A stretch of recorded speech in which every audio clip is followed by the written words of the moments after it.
Black Star Network is here. Oh, no punch! A real revolutionary right now. Thank you for being the voice of Black America. All momentum we have now, we have to keep this going. The video looks phenomenal. See, there's a difference between Black Star Network and black-owned media and something like CNN. You can't be black-owned media and be scared. It's time to be smart. Bring your eyeballs home. You dig?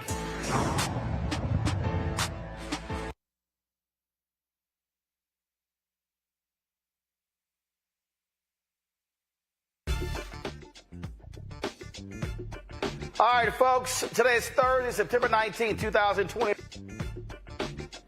Just streaming live on the Black Star Network. North Carolina's Republican nominee for governor, Mark Robinson. Ooh. Is this the week of hashtag freak off?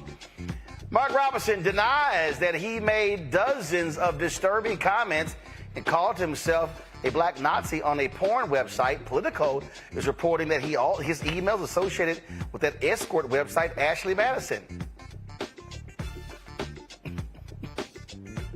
Okay, we got lots to break down. MAGA is full of delusional folks. Trump talked about, he was on Fox News Gutfeld show, and he talked about how during the debate, the audience loved him, and they went crazy. I had more people in the studio than they had that debate. There was no audience, y'all. The Justice Department, they're opening a civil rights probe into the Mississippi Sheriff's Office for the torture of two black men. Also, the national chairman of the Teamsters National Black Caucus will be here to discuss the International Brotherhood of Teamsters' decision not to endorse a presidential candidate. But guess what? Teamsters, Wisconsin, Michigan, California, Nevada, Pennsylvania, they riding with Harris. In today's Crockett Chronicles, Texas Congresswoman Jasmine Crockett goes off on one of the creators of Project 2025, and we'll show you another member of Congress who said, I'm sorry, did you actually say Haiti could have been better off had they remained slaves for 30 more years, I done told y'all these white folks are losing their mind. It is time to bring the funk on Roland Martin Unfiltered. On the Black Star Network, let's go. He's got it. Whatever the miss, he's on it. Whatever it is, he's got the scoop, the fact, the fine. And when it breaks, he's right on time and it's rolling. Best believe he's knowing. Putting it down from sports to news to politics. With entertainment just for kicks, he's rolling. It's on go, roll, roll, y'all. It's Roland Martin, yeah. Rolling with Roland now. He's funk, he's fresh, he's real, the best, you know he's Roland Martin now.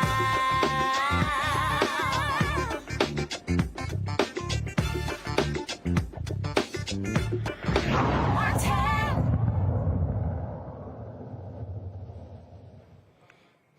Keith Jackson, longtime sports commentator, would always say, "Whoa, Nelly." That's what they're saying in North Carolina. After CNN, they're reporting that the Republican gubernatorial candidate, Mark Robinson, you know, who's lieutenant governor, who's a pastor, who's a hardcore, everybody's a sinner, can't stand abortion, can't stand gays, can't stand trans, all this sort of stuff, made dozens of incendiary comments on a porn message board years ago. Posting under a pseudonym, Robinson called himself a black Nazi who supported the return of slavery in the United States. He repeatedly denounced the Reverend Dr. Martin Luther King Jr. And these discoveries are leading to calls for him to drop out of the gubernatorial race. Now, Robinson took to social media right before CNN dropped their article. Here he is. Hey guys, Lieutenant Governor Robinson and your Republican nominee for governor as well, of course. Well, guys, the news media is at it again. My opponent is at it again. You all have seen the half-truths and outright lies of Josh Stein on these ads over and over again. And now a story leaked by him to CNN is appearing now. Let me reassure you, the things that you will see in that story, those are not the words of Mark Robinson. You know my words, you know my character, and you know that I have been completely transparent in this race and before. Folks, this race right now, our opponents are desperate to shift the focus here from the substantive issues and focus on what you are concerned with to salacious tabloid trash. We cannot allow that to happen. And folks, we've seen this type of stuff in the past as well. Clarence Thomas famously once said he was the victim of a high-tech lynching. Well, it looks like Mark Robinson is too, by a man who refuses to stand on stage and debate me about the real issues that face you. Instead, they want to focus on salacious tabloid lies. We're not going to let them do that. We are staying in this race. We are in it to win it. And we know that with your help, we will. God bless you. And we will see you where? On the campaign trail. Not your words, but is it your email? Didn't take the campaign of Vice President Kamala Harris long to put this video out.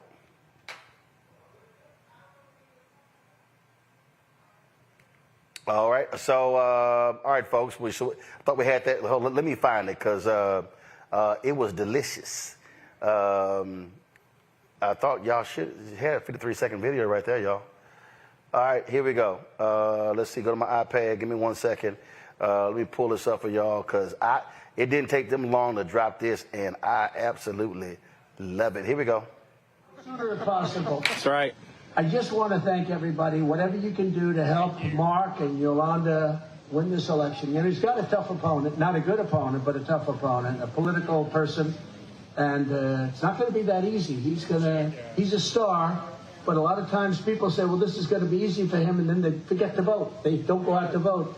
You got to get out and vote, but you got to help him financially, because you're all people that have a lot of money. I know 20 of you, and you're rich as hell. So anything you are going to do, it quadruple it. It doesn't mean it's just, you know. We're going to do this here. That's the actual video of Trump talking. But the Harris people, what they did was they put Robinson's words in on the porn site over this video here. Guys, roll it. Okay, all right, let me do this here. All right, so let me find it, because I saw it and I said, oh my goodness, this is way too good. But again, you see what happens when you respond real fast. And trust me, the Republicans in North Carolina right now, they are just running backwards, doing all they can to deal with the fallout of this whole deal. First of all, here's one of the videos here. All right, so guys, check this out. Mark Robinson, he's out there, he's fighting. A very good man. This is Martin Luther King on steroids. I think you're better than Martin Luther King. I think you are Martin Luther King ×2. I think he's going to go down as one of the great leaders in our country. I've been with him a lot. I've gotten to know him, and he's outstanding. He's outstanding in presentation, but he's probably even more outstanding in heart. Somebody that we have to be very, very careful. We have to cherish. We have to cherish Mark. He's a star. You have to cherish him. Amen. It's like a fine wine, because that's what you have. You have a fine wine.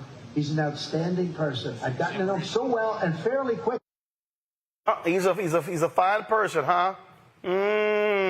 Okay. Woo, let's go to our panel on this one here. Reese Colbert, host of the Reese Colbert Show on Sirius XM Radio. Now she's what, 2 hours now, Reese? Not 2 hours?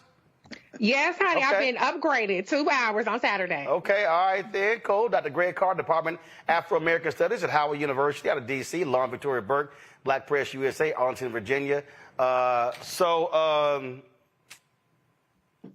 Reese? Yes.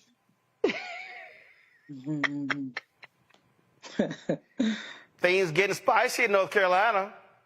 Yes. But you know what? Stay strong, brother. Don't let them push you out. Don't let them high-tech lynch your ass. They knew they signed up for crazy. They knew they signed up for crazy when you were selected as the nominee for lieutenant governor and your ass wasn't qualified. When you won the nomination for the gubernatorial race and your ass wasn't qualified. The only qualifications that Mark Robinson has ever brought to the table is being crazy, deranged, anti-black, self-hating Negro. That's the only reason why he's sitting where he is now. So guess what? North Carolina GOP, Donald Trump, y'all made the bed. He did shit all over it, pissed all over it, and all kind of stuff, but you still got to sleep in it. So stay strong. Stay strong. Don't let them push you out. You earned your spot with your crazy ass. You sat up here, buck danced for them, acted like a buffoon, said all the crazy racist shit. You said you were a black Nazi. That's what they knew they were getting with you from the get. Just because now it's written on paper from a message board, now it's a problem. Nah, don't let them be hypocritical, Mark. You better keep hope alive. You better stay in this race. You better prove to them that you're the right man for the job, like Trump says, that you're a great leader. Stay in there, Mark. Stay in there. I mean, it is hilarious to me how they are all, again, Republicans are just sitting here. They've been doing damage control all day, Lauren. They've been sitting here doing all sort of stuff. And you know what? I was just thinking, you know what? I think Mark Robinson they got a new campaign song. That's what I think. All right? Audio, just turn it up. Keep the cat right there, but just turn it up. Y'all ready?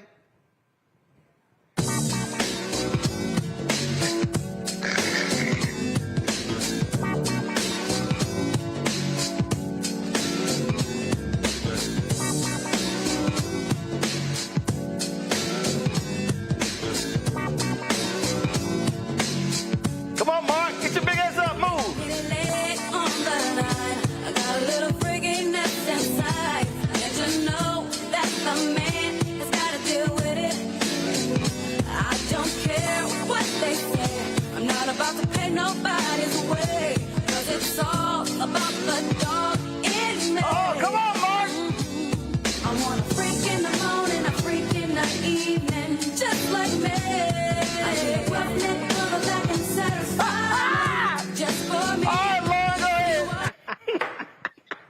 Yeah, well, to Reese's point, self-hatred is a hell of a drug.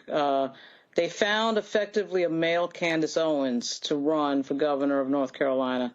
They wanted somebody who was going to say that racism doesn't exist. They wanted somebody to say a bunch of nonsense that any white and random white supremacist might say on the campaign trail, and they found Mark Robinson, who in fact is not qualified.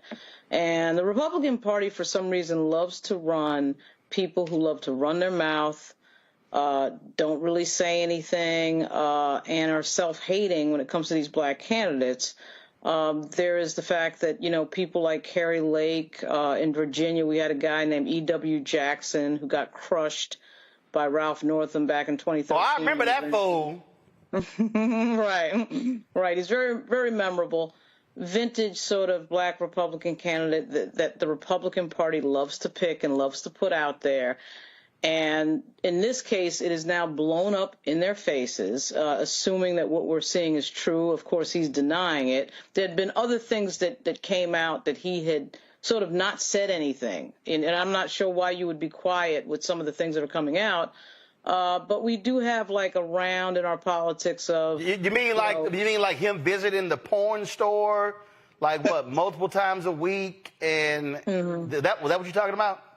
Yeah, he didn't really come running out in hard denial like I was thinking he might, right? He didn't he said he sort of denied it, but it wasn't, you would think you'd got to get a strong statement on that. But, we've had a round of, stories in our politics with Katie Hill. In Virginia, we had a candidate for office for House of Delegates, Susanna Gibson, who was on a sex tape, and then that, messed up her election. She barely lost. But we've seen this sort of movie before, and the men definitely, when they're involved in this type of story, they get absolutely no quarter. In this case, though, if these details are correct and accurate, this is something that it's just something that is sort of it's in the instantly disqualifying zone, and I don't know what to say. I mean, the Republicans put this guy up. They knew who he was. He was running his mouth well before this moment arrived. And this is who they wanted to run for office, and it has blown up in their faces. So we'll see what happens next. I thought this tweet was perfect, Greg. Sorry, North Carolina GOP, you have to carry Robinson to full term.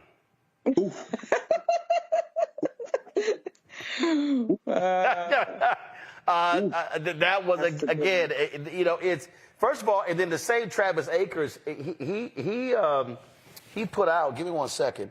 I'm looking on here. He said that the opposition research wasn't put out by Josh Stein's campaign. It was put out by Republicans who want Robinson to drop out because the deadline is 11:59 p.m. to replace him on the ballot. My God. Well, didn't have to wait till October for an October surprise, and there are more surprises coming. Early voting starts in North Carolina on the 17th of October. October 17th through November the 2nd. So let's bank the vote in North Carolina and run this guy out. But, the assumption that this is damaging would be made in a rational, sane society. This isn't a rational, sane society. It's an idiocracy, and it's deep with racism. I know later you're going to talk to the brother heading the caucus of the Teamsters to talk about this. Neely Fuller said, if you don't understand white supremacy, everything else you think you understand will only confuse you. Now, yes, Mark Robinson is black, but that doesn't mean he's not a tool of white supremacy. And, it reminds me of another October, 33 years ago. It was a Friday night. We were in Columbus, Ohio. I'll never forget, sitting at the African Center for Study and Worship when we watched Clarence Thomas testify before the Senate Judiciary Committee, the 11th of October. It'll be 33 years this coming 11th of October. Joe Biden was chairing the committee. Remember, he was the head of Judiciary. And he asked Clarence Thomas if he had anything else to say, and that's when Clarence Thomas said that this is a high-tech lynching for uppity blacks who in any way deign to think for themselves, do for themselves. Well, that's going to be Mark Robinson's line. It's not the freakiness. That might even get him a few more votes, after all. The black Nazi is off-putting to black people, but not to white supremacists. That would make him even more appealing to them. But when you think about the fact, I mean, can you imagine 33 years ago when a 35-year-old Anita Hill was sitting in front of Joe Biden and all those racists on the Republican side and saying that this man over here, this judge you want to put on the Supreme Court, he been asking me to go out time after time, wouldn't take no for an answer. He talks about his sex life in detail, talks about the pornos he watches with women with big breasts and women having sex with animals and group sex and rape scenes. All this was what Anita Hill said to the Senate Judiciary Committee, and millions of people, including all of us gathered on east side of Columbus watching this live, we're sitting there with our mouths open, and then Clarence Thomas comes after and said this was a high-tech lynching. Mark Robinson sounds stupid to rational people. But we're not living in a rational society. Don't count anybody out. Early voting starts in North Carolina on the 17th of October. We got to put this guy in the political grave, and don't get distracted, because while we laughing and kikiing, they run around, because if it was people who love pornography in North Carolina to support Mark Robinson, he might win in a landslide. We need to be real careful right now. Well, now I mentioned about Reese Ashley Madison. So somebody who works with his campaign confirmed that is indeed his email. Politico reported this story. Give me 1 second. I'm going to pull it up. It says email address belonging to Mark Robinson found on Ashley Madison. And it says, of course, Ashley Madison is the website designed for married people seeking affairs. An advisor to Robinson, granted anonymity to speak freely, confirmed to Politico that the email address in question belongs to Robinson. A spokesperson for Robinson said he had not made an account on Ashley Robinson. And what the CNN story laid out is that he used the same email on multiple sites, multiple places on the internet. So, you're sitting here going, all right, but did that your email? Go ahead. Yeah, well, I don't know that this revelation is not going to necessarily convert racist Republicans. They don't give a damn about him being a black Nazi. That's a feature, not a bug. Like I said, this is part of what they signed up for when they got him. But I don't know if the trans stuff flies as much. If this were just strictly him being racist towards black people, I would be like, okay, well, they know he racist, whatever. But he talked a lot about trans porn and enjoying trans action, and apparently called himself a perv. He called himself a perv. That was one thing. Let's see, and then also talked about right here. Let me see right here. Let me pull this up. Pulling their story up. It says, privately under the username Mini SODR on Nude Africa, Robinson graphically described his own sexual arousal as an adult from the memory of secretly peeping on women in public gym showers as a 14-year-old. He recounted the story as a memory he said he still fantasized about. It says, I came to a spot that was a dead end but had two big vent covers over it. It just so happened it overlooked the showers. I sat there for about an hour and watched as several girls came in the shower. I think it was at North Carolina A&T, I think. CNN is not publishing the graphic sexual details of Robinson's story. I went peeping again the next morning. But after that, I went back. The ladder was locked. He also discussed his affinity for transgender pornography. I like watching tranny on girl porn. That's effing hot. It takes the man out while leaving the man in. And yeah, I'm a perv too. He denied the words. You see right here, CNN first reached out to Robinson Tuesday morning with evidence connecting him to the comments on Nude Africa. It took his campaign 2 days to respond and issue a denial. He called it tabloid trash, steered by Democrat Josh Stein, but again said he's not dropping out of the race. And you shouldn't drop out the race. That's right. You should let the voters decide whether this is a bridge too far. But I think that we have seen in recent election cycles where Republicans have said this is a bridge too motherfucking far. That's why Herschel Walker ass lost, even though Brian Kemp got millions more votes than Herschel Walker received in the 2022. So I do think that there is a limit to how far people are willing to support a batshit crazy ass degenerate black man who has no business being the nominee and certainly has no business winning an election when he is espousing perverted stuff. His words, perv. So I mean, I'm laughing and kicking because I really do think that it's so funny when the chickens come home to roost, and it's so funny when all the shit that was a feature is coming back to bite you in the ass, and now y'all having buyer's remorse when you could have picked another just regular crazy Republican. This is very fitting to me, but I think that the other thing it does is it's also not about converting Republicans, but it's about galvanizing Black people. The difference between Obama winning North Carolina and Hillary Clinton losing it and Joe Biden losing it is the Black vote being galvanized. And Black people don't like to be embarrassed. Black people don't want somebody like Mark Robinson being the national face of their state. And so I think that this further confirms to anybody who had any doubts about who Mark Robinson is, that he is unfit, and you for damn sure don't want to be represented by him in the state. So that brings out more people, and then VP gets to ride that wave. I'm here for it. So stay in, Mark. Go ahead and you show him that you still the right man for the job. Of course, he supports a so-called heartbeat bill that will ban abortion when a heartbeat is detected. But according to, again, the CNN report, Lauren, Robinson said he didn't care about a celebrity having an abortion. I don't care. I just want to see the sex tape. In another thread, he said commentators considered whether to believe the story of a woman who said she was raped by her taxi driver while intoxicated. In response, Robinson wrote, "And the moral of this story, don't F a white bitch." Oh, that may not play well. That may not play well in North Carolina. He gonna lose on him. The problem just globally with guys like this is that, you know, this entire time with him in the public eye is been a reveal on his personality, which is that he's a self-righteous ass. He's a self-righteous, always wanting to comment on other people's lives, always wanting to judge other people in various ways. That is why this is on complete blow-up. It's that, as I said, that Candace Owens always wanting to comment on everything and be sitting in judgment of everybody else's life.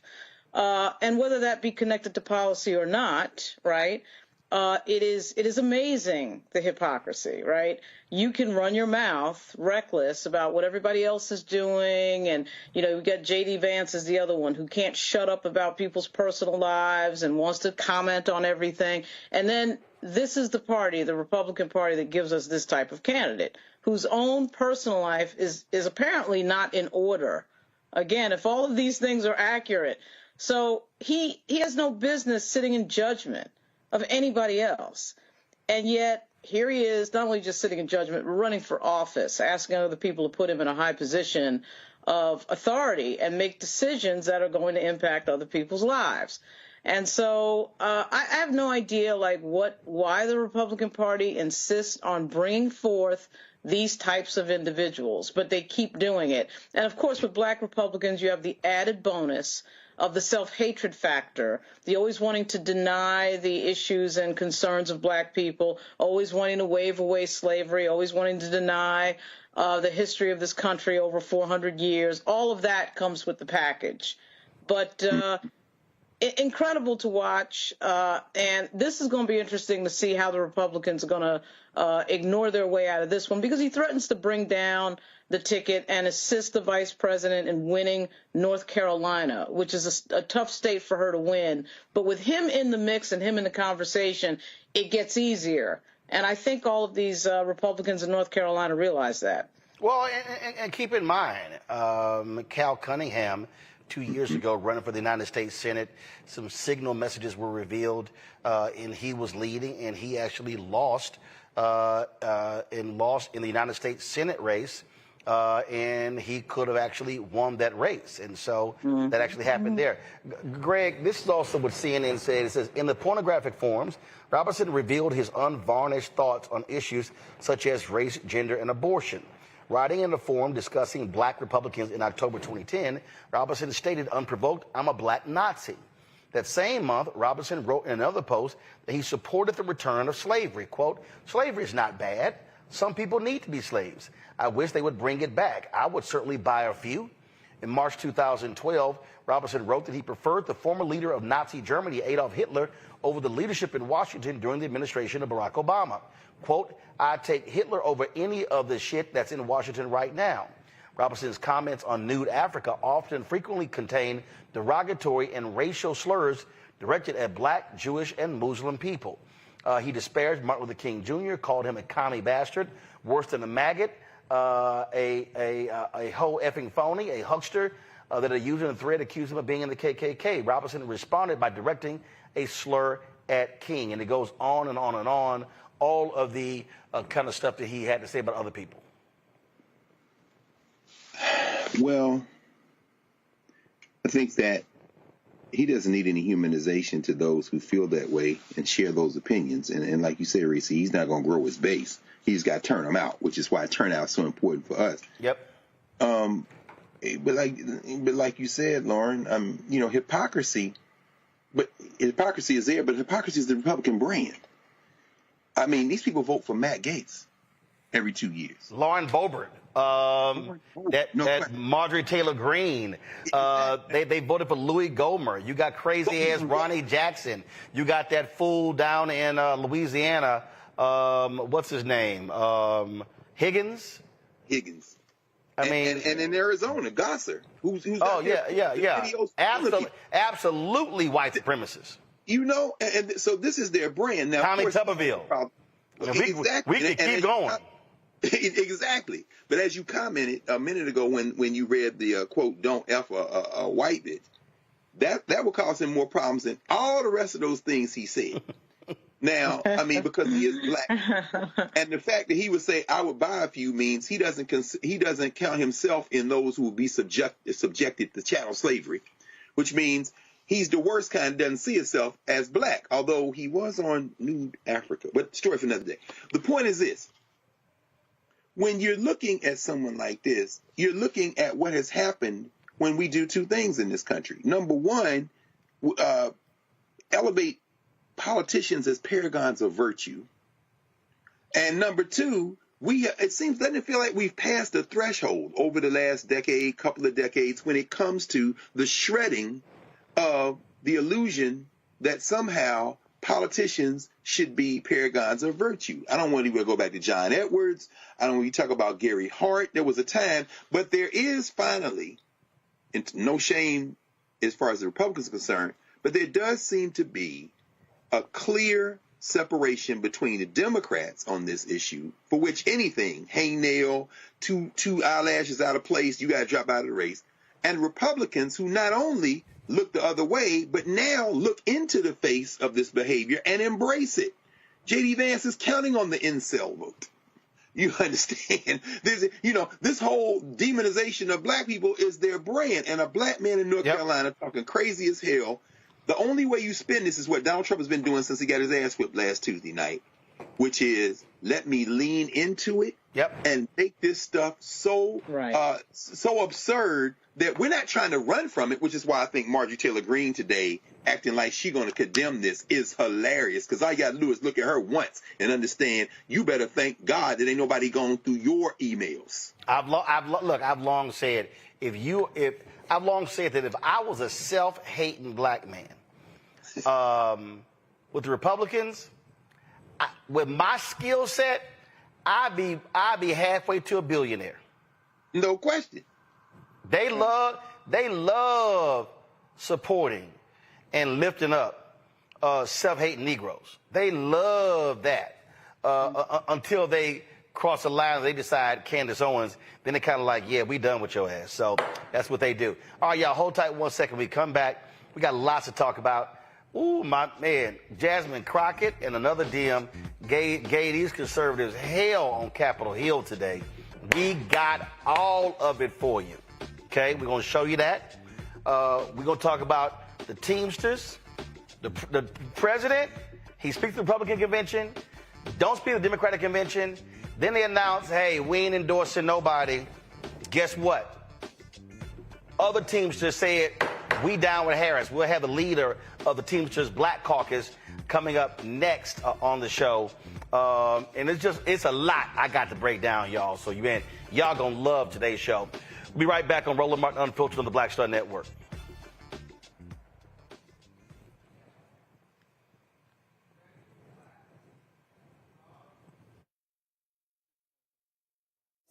Should abortion be punished?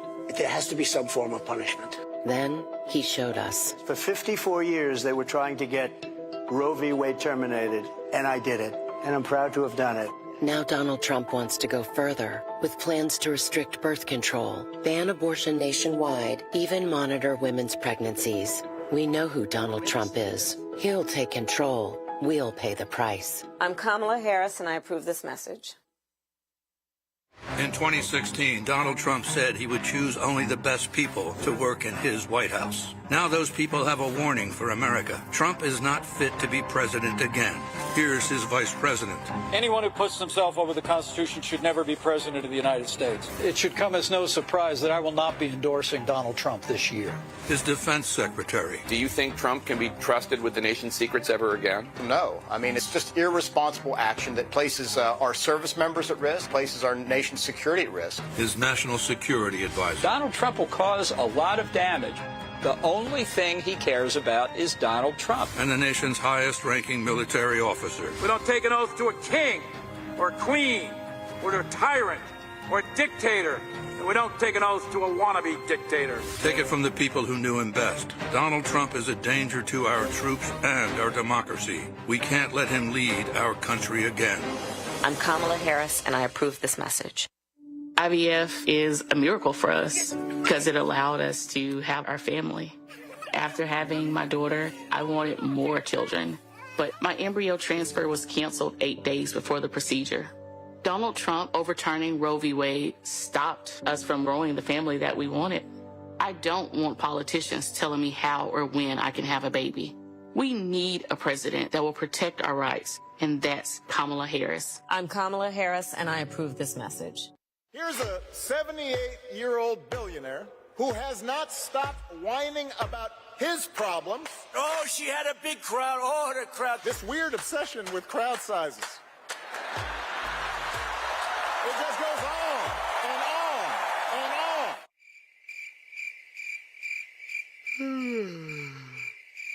America's ready for a new chapter. We are ready for a President Kamala Harris. I'm Kamala Harris, and I approve this message.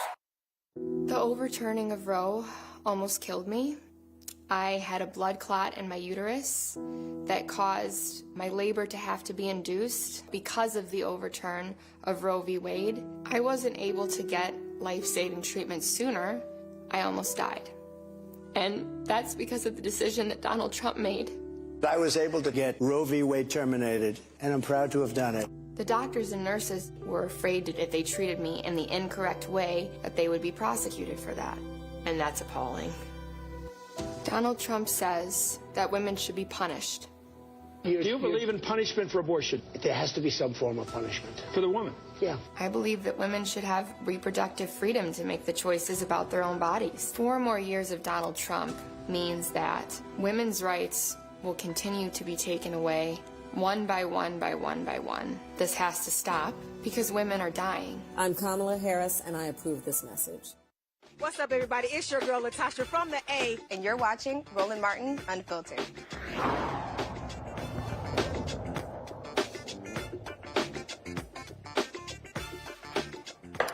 Folks, black folks are always leading. Remember, win with black women, then win with black men the next day, then everybody and their mama start having calls. In fact, at 8 p.m.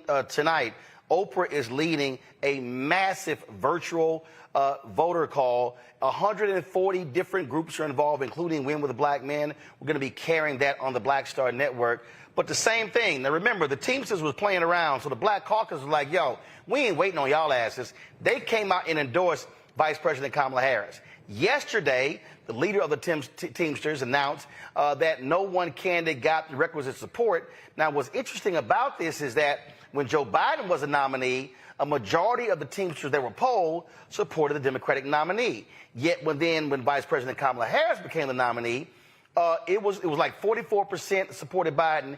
Then when she became the nominee, something like 59% supported Trump.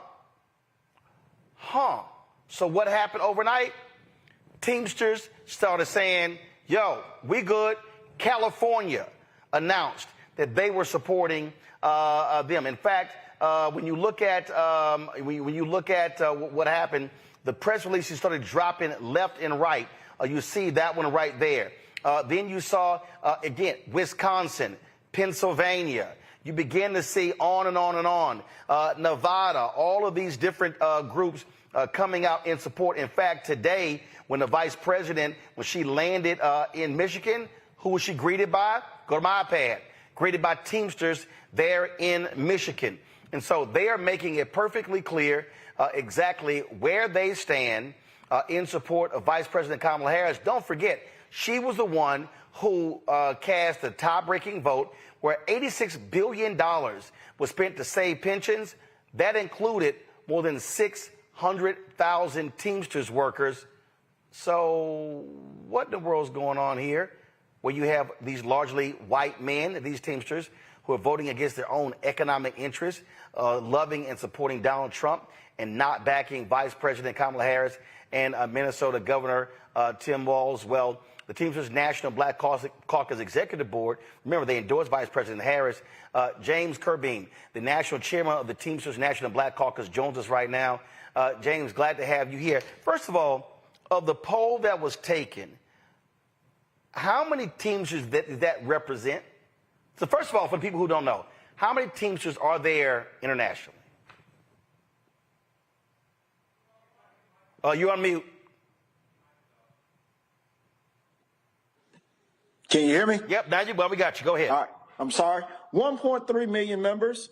The National Executive Board has reported 1.2, then 1.3, and the last number that came out was 1.3 million members throughout the U.S., Canada, and Puerto Rico. How many participated in this survey, poll, straw poll? That's a damn good question. They haven't said? No. And that's what my question is. The first straw poll vote was taken in our local unions where we actually had to show up in person, and the polling was done right there on site. And on those polls, Biden was leading. And I have to say, all the numbers are skewed, if you ask me. In my local alone, over 4,000 members here in Nashville, Tennessee, we had less than 100 people that turned out. And it was split. So the true polling numbers is unknown. So this is what they reported yesterday. This was a straw poll taken before Biden dropped out, and it took place April 9th through July 3rd. And correct. Biden got 44.3%. Trump got 36.3%. Robert F. Kennedy Jr. got 5.6%. Dr. Cornel West got 1.7%. And then then there was an electronic member poll conducted between July 24th and September 15th. Vice President Kamala Harris gets 34%. Donald Trump gets 59.6%. Other candidates get 6.4%. But again, okay, if you got 1.6 million members, how many people voted? Was it 50,000, 100,000, 250,000? I mean, that kind of matters because let's say if only 10% of the Teamsters actually voted in the poll, that only represents 160,000 people. You've got unions that have been Teamsters groups. Again, Michigan, perfect example. They've endorsed her. They got 245,000 in that state alone. Correct. And I say this. I asked that question today on the Fox News. They actually said that it was 1.3 million. I told them they was a lie because I know for a fact all our members did not get their Teamster magazine because that's where the QR code was at. People did not take the poll because they felt like they went to their local unions and they voted in the straw poll vote in person, so they felt like they did not need to take it again. I've been told several different numbers. I was told that it was 12,000. Then I got an email from someone a little earlier asking me, did I know how polling works? Because they saw my interview on Fox News.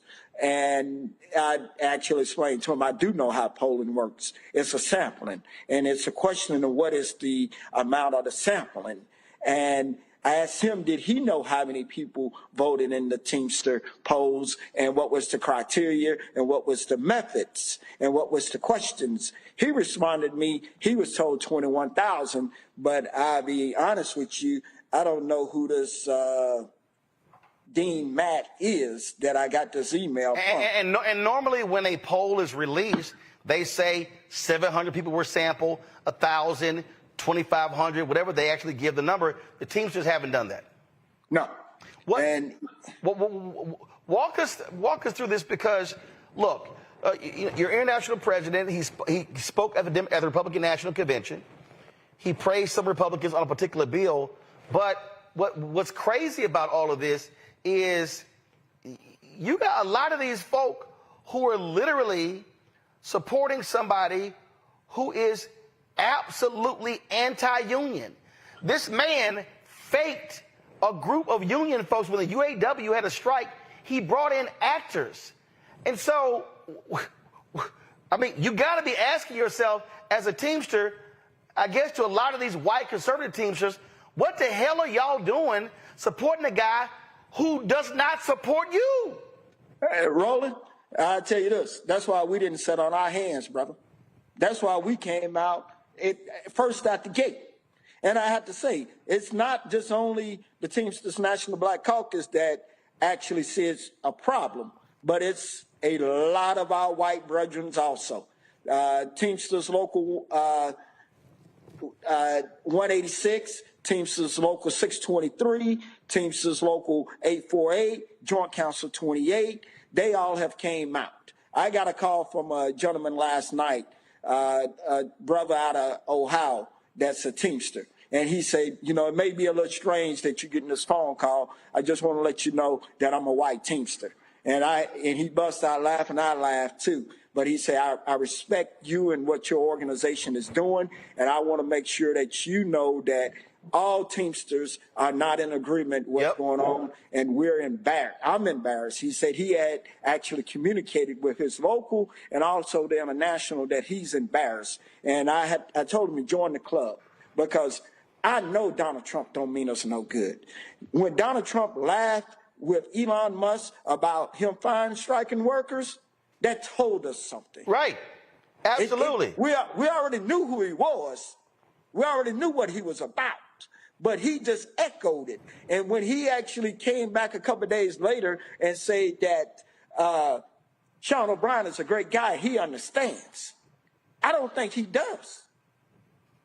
You know, he actually needs to be checked because Donald Trump doesn't mean us no good. And we got to tell him he means us no good. And that's what Teamster local unions and joint councils are doing right now, telling him you're doing us no good. Executive board members, Local 230 Greg Floyd, 25,000 members endorsed yesterday. Joint Council 42 and 7 endorsed. And all these guys are on the International Executive Board. Chris Griswold, Peter Finn, Tom Erickson, Dan Kane Jr., they all are on the International Executive Board, and they endorsed in their locals and in their joint council. But our International Executive Board didn't.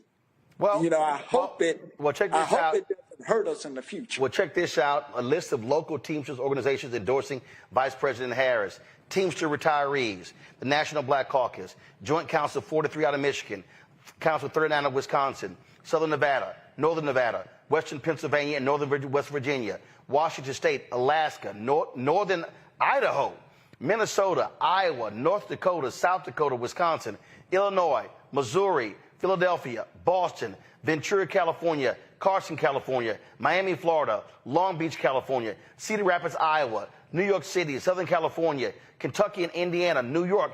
That's a lot of folks in blue states, but also red states. And I tell you, you got a couple that also then came out. Another one in Philadelphia, Local 502, my sister Robin Cooper. Also my sister in Chicago, Illinois, Local 743, Deborah Simmons Peterson. And, you know, you're going to see more and more that come out. You'll be seeing more joint councils, more local unions in the days to come. What's crazy to me is without President Biden and Vice President Kamala Harris, the pensions of half of all Teamsters were in jeopardy. I would think if you got a poll and you saying, yo, I'm riding with the person who saved our ass. Hey, putting money in my pocket. And as President Biden said, not one Republican voted in support of saving those pensions. Not one. And Kamala Harris cast the ballot that made it pass. We need to be bowing down and praising that sister and making sure we carrying her water to the end. And I tell you this, I'm 49. She saved my pension in Central States. And I'm going to be on doors and I'm going to be on the ground making sure that I beat her drum to the end. Absolutely. James, we appreciate it, my brother. Keep us abreast of other locals that stand up in support of Harris Walls. We appreciate it. And again, first of all, and again, congrats to y'all because y'all didn't wait for this vote. Y'all came out before this vote was even finalized. Yes, sir. We knew we couldn't wait. All right. We appreciate it. Thanks a lot. Here's the thing here, Lauren, and notice the trend. It was the Congressional Black Caucus, except for one, Texas Congressman Mark Vesey, who broke ranks. But it was the Congressional Black Caucus that held the line, that stopped that nonsensical open convention crap. It was sisters in the DNC that were working before Biden even dropped out. Then when he drops out, Win with Black Women and their cause, some 40+ thousand black women. The next day, Win with Black Men, 55,000 on that call. Look at the Black Caucus of the Teamsters. Time after time, it's black folks leading and other folks following. Yeah, absolutely. And that, of course, is reflected at the ballot box and will be reflected as early voting starts as well, which is why the vendor question has to be dealt with, because, I mean, if black people are the ones that are number one and number two supporting the party, black women followed by black men, then one would think that there would be a vendor, there would be a support system with regard to the vendor right now. At any rate, the Teamsters question is it's about race. There's no question it's about race. That's the only reason that this could happen. It has nothing to do with policy. Sean O'Brien cannot articulate any logical reason as to why all of a sudden the union is confused about who they're endorsing. After 350,000 member pensions were saved by Joe Biden. I mean, there's just no way. Right. Into the billions of dollars. And whatever conversation they had, I would love to have been a fly on the wall for this interview that they had with the vice president and, of course, President Trump, because President Trump can't articulate any policy in support of unions. Nope. And the vice president can. So what the hell were they talking about in there? The reason is they do not want to support a black female candidate. That's the reason. They don't want to support Vice President Harris for president. Yep. And the idea that they could do this in front of everybody's face when those pensions were saved, not to mention a bunch of other policy, the PRO Act and a bunch of other stuff, is outrageous. It's absolutely outrageous. And every Democrat in the country that says they're pro-union should have blown up the Teamsters online on their social media the minute we found out yesterday that's what happened, because that makes absolutely no sense. Reese, I just saw this video here. I actually love it. It's called Teamsters Against Trump. Listen to this. I'm a Teamster. I'm a Teamster. I'm a Teamster, and I'm voting against Donald Trump. I'm a Teamster, voting for him.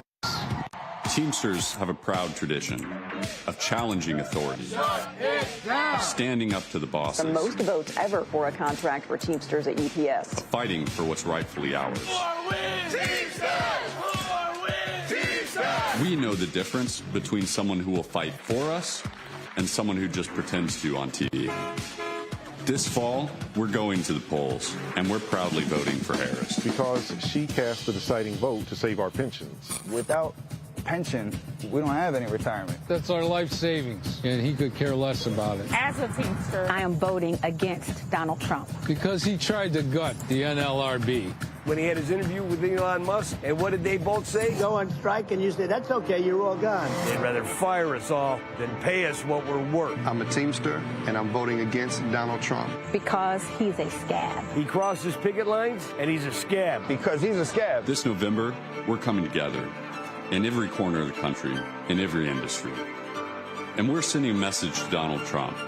We will do anything to stop a union buster from getting back in the White House. Can't back anyone that wouldn't support the working man. And we're prepared to fight for it. I am a Teamster. I am a Teamster. I am a Teamster. I've been a Teamster all my life, and I'm voting for Kamala Harris. This is the most crucial. Racy, I love that.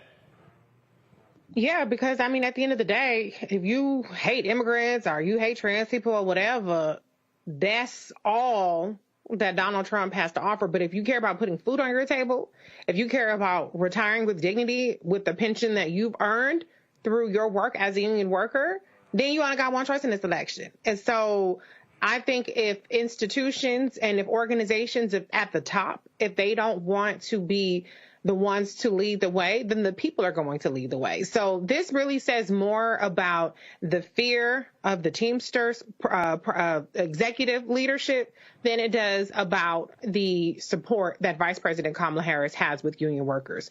Nobody with any kind of sense would ever think that Donald Trump is more pro-worker, particularly pro-union worker, than Kamala Harris and the Democratic Party. And so I'm glad that they're taking matters into their own hands and they're showing leadership. If you're not going to lead, we're going to lead. You know, in 2008, Greg, Richard Trumka, who led the AFL-CIO, talked about publicly confronting racism in their union ranks. And they were very honest by saying, and they literally went to union folks and said, black people have been fighting for us.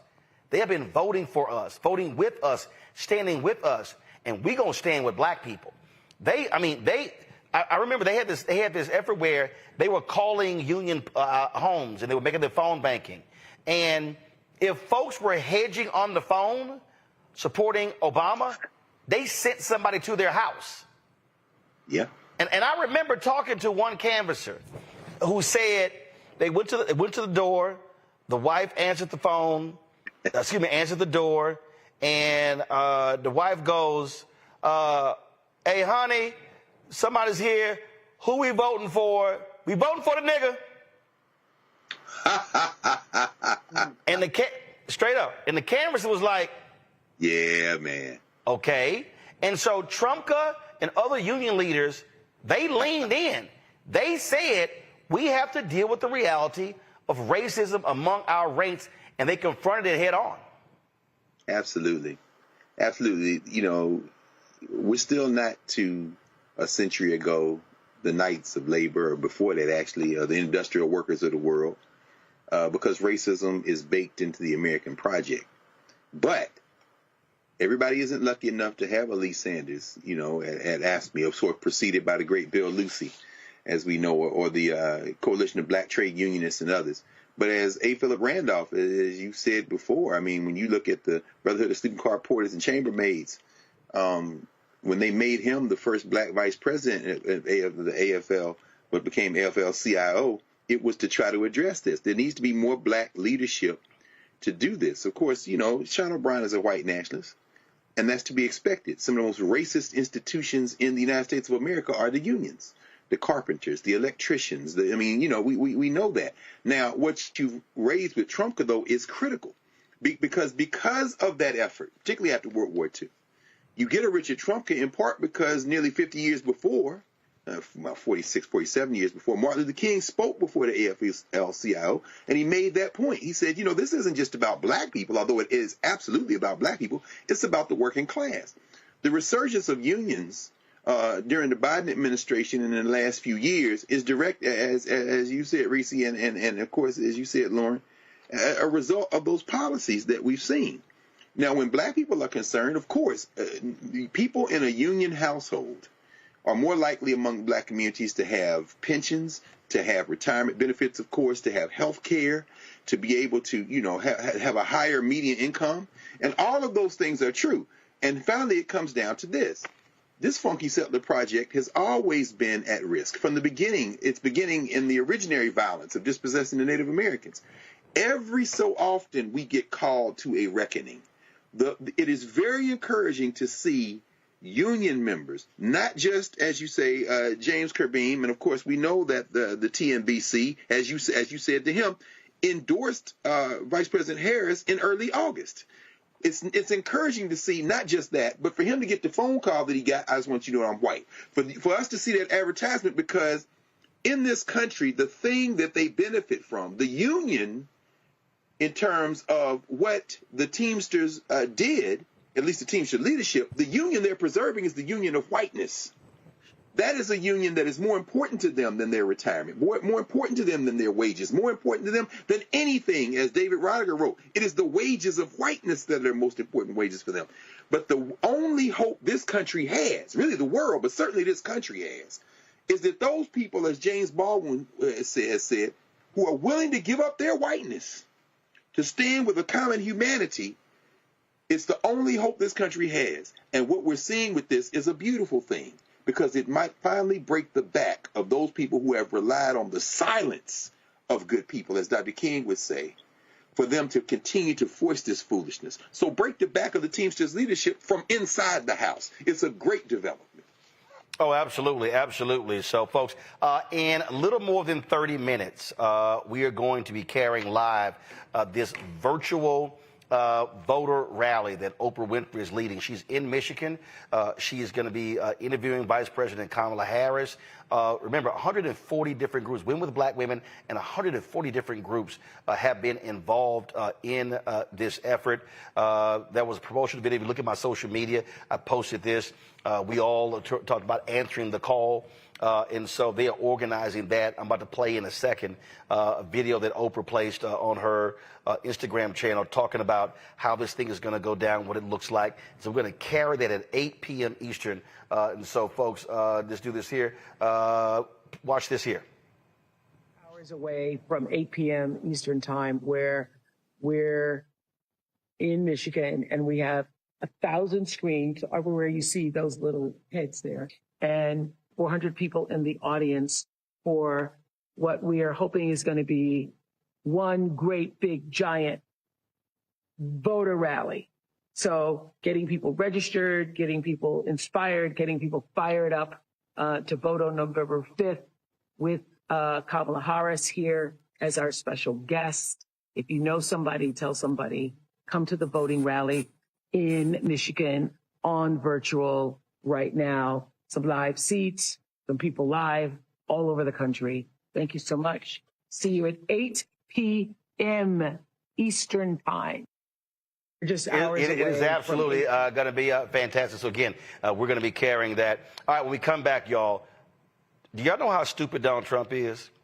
Wait till we show you what this fool said on Fox News about how the audience went crazy at the debate here with Vice President Kamala Harris.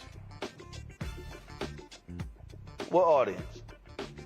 Also, man, thing got a little funky on Capitol Hill. Comer tried to bring in these probably 20, 25 people. Jasmine Crockett and the Democrats was like, about to hand you your ass. We gonna show y'all the video. Y'all support the Black Star Network. Now I told y'all, Cash App keep tripping when it comes to this daily transaction limit, this weekly limit, this damn monthly limit.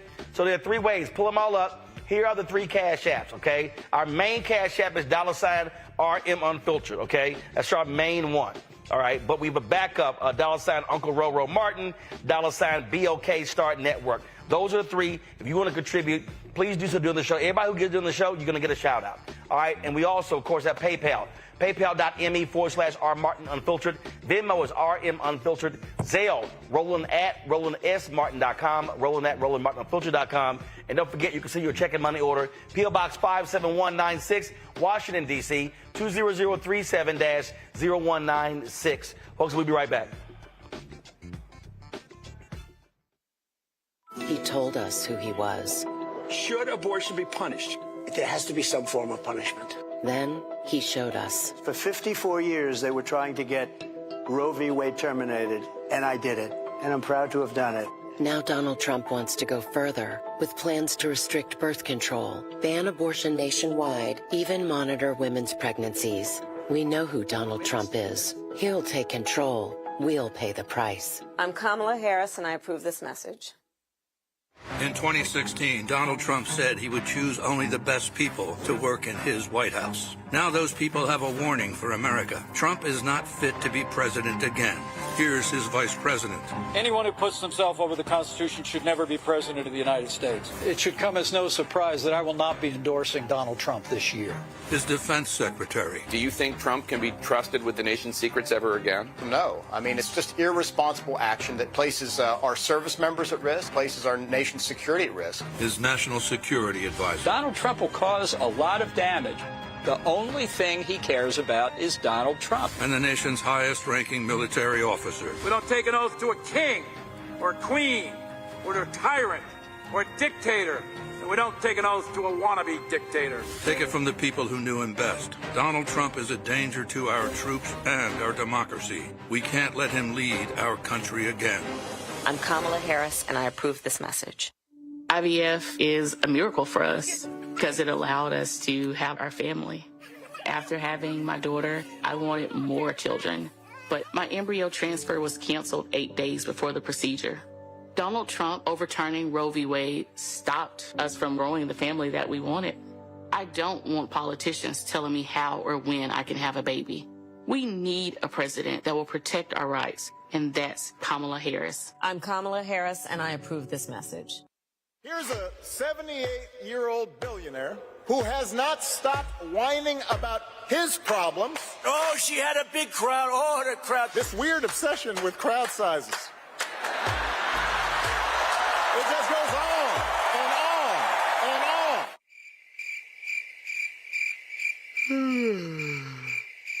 America's ready for a new chapter. We are ready for a President Kamala Harris. I'm Kamala Harris, and I approve this message.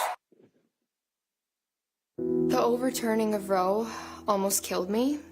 I had a blood clot in my uterus that caused my labor to have to be induced because of the overturn of Roe v. Wade. I wasn't able to get life-saving treatment sooner. I almost died. And that's because of the decision that Donald Trump made. I was able to get Roe v. Wade terminated, and I'm proud to have done it. The doctors and nurses were afraid that if they treated me in the incorrect way, that they would be prosecuted for that. And that's appalling. Donald Trump says that women should be punished.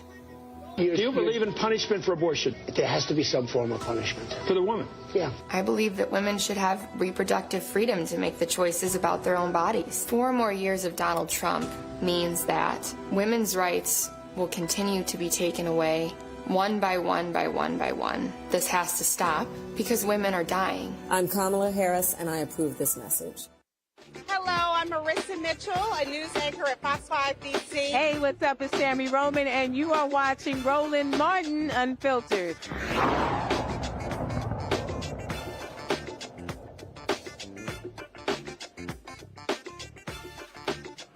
Now, we sat there and watched all these punk-ass media people trash President Biden, say he had dementia, Alzheimer's, he keeps forgetting stuff. He got trashed for all this year, got run out of the race. You want to see a dumbass? They attacked the bloodbath. That was referring to the auto industry. Right. You know all these things. Yeah. Charlottesville was totally debunked by everybody, including Laura. Laura did a whole show on it, how it's so ridiculous. And even Snopes, which is a left-wing That's right. site. They even said. Yeah. But all of them, and they didn't correct her once, and they corrected me everything I said practically. And I think 9 times or 11 times. And the audience was absolutely, they went crazy.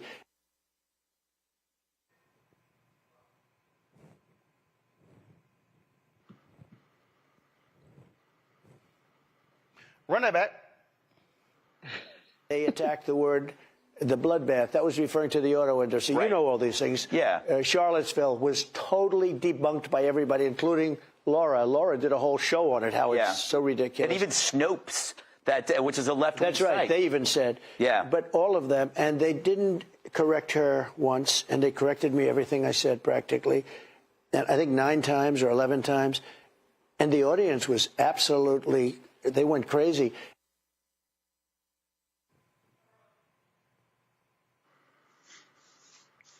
So, Greg Gutfeld, you didn't want to fact check that? Goes to show you, Greg, how shameful and pathetic Fox News is. They were literally whining about ABC fact checking. This dumbass says the audience went crazy, and Gutfeld goes, oh. Well, you know, Junior Varsity Vance said the quiet part out loud to Dana Bash. I will make up whatever the hell I need to make up to get the point across. Right. If challenged on this, and of course they'll be drugged, this is the response. He didn't mean the people in the room. There was nobody in the room. He's talking about the viewing audience, everybody who reached out to him, and, to use the way he uses, and everyone else who he has encountered. You know, the people who come up to him, tears streaming down their face, saying, sir, we love you and you did great. So in other words, there's always a way to spin it. But again, just making this point again, even as we laugh, even as we use that energy to propel ourselves in this struggle, we have to remember that reality is no longer part of the Republican electoral playbook. The open lie is just fine. It's not even a lie anymore. It's a narrative. You know how they say alternative facts. Oh, no, Kellyanne Conway didn't mean lies. What she meant was other sets of equally true facts that give an alternative dimension. There's always going to be an explanation, but underneath the explanation is the point. Full steam ahead. That's the point. Reese? Nurse, the patient's out again. I think he sees people. I don't know if he sees dead people, but he sees people. I think that he cray. Now, Dr. Carr, there's some good spin, and I expect that if anybody actually cared to follow up with him and be like, Trump, what did you mean the audience went wild when it was an empty room? That's exactly what somebody would feed him. But he's a little cocoa. He really is not there. He sees things that aren't happening. He believes things that aren't true. He says things that aren't true because I think that he has mental decline. I think he's a psychopath. And so nothing that he says that is detached from reality surprises me. And the fact that nobody corrects him on the Republican side and they barely bat an eye doesn't surprise me either, because like Dr. Carr said, it's full steam ahead. So it don't matter what he said. He could have said that it was people in the front row. It was people behind him, or he could hear whatever. It wouldn't matter because the truth is completely irrelevant to the Republican Party. The only thing that's relevant to the Republican Party is blowing smoke up Donald Trump's ass, going along with whatever he says, and trying to convince the lowest, most debased people in this country that they can win with Donald Trump on their side, despite the fact that he wants to take away their health care, take away their civil rights, take away their workers' rights, and so on and so forth. As long as they can convince the deplorables that they're better off with him, then who gives a damn about the reality? Who gives a damn about the truth? That's right. Lauren? This is the guy that blurted out during the debate, they're eating the cats, right? Giving us one of the best two shots in debate history where we had Vice President Harris on the other side of the screen cracking up and having the appropriate reaction, which I don't know why anybody was criticizing that, because that was the exact reaction that any sane person would have to a complete lunatic saying something about dogs and cats being stolen in Springfield, Ohio, which of course is a complete lie, right? So, I mean, Donald Trump is getting away with all sorts of things on this media that, of course, the vice president couldn't get away with. If the vice president got out there and blurted out, 30 minutes into a debate that dogs and cats are being eaten, I mean, can you imagine what the reaction to that would be? So it's insane after everything else that has happened, by the way.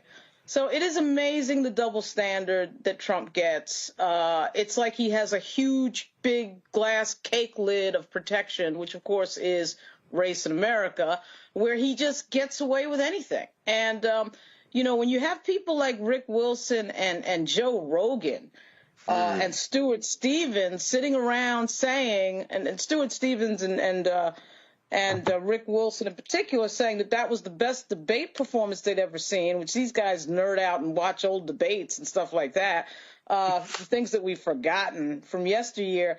That is just amazing to me because I certainly thought the vice president did great, but so much of it is she's having to stand there with a Looney Tune and having to be serious when somebody is talking next to you who is a pathological liar and somebody who thinks that you can just say anything and get away with it. But frankly, interestingly enough, I think the sun is starting to set on this Trump routine.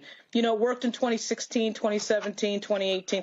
Now people are starting to, the emperor clearly has no clothes and people are starting to call it. So we'll see. All right, y'all, it's time for the Crockett Chronicles.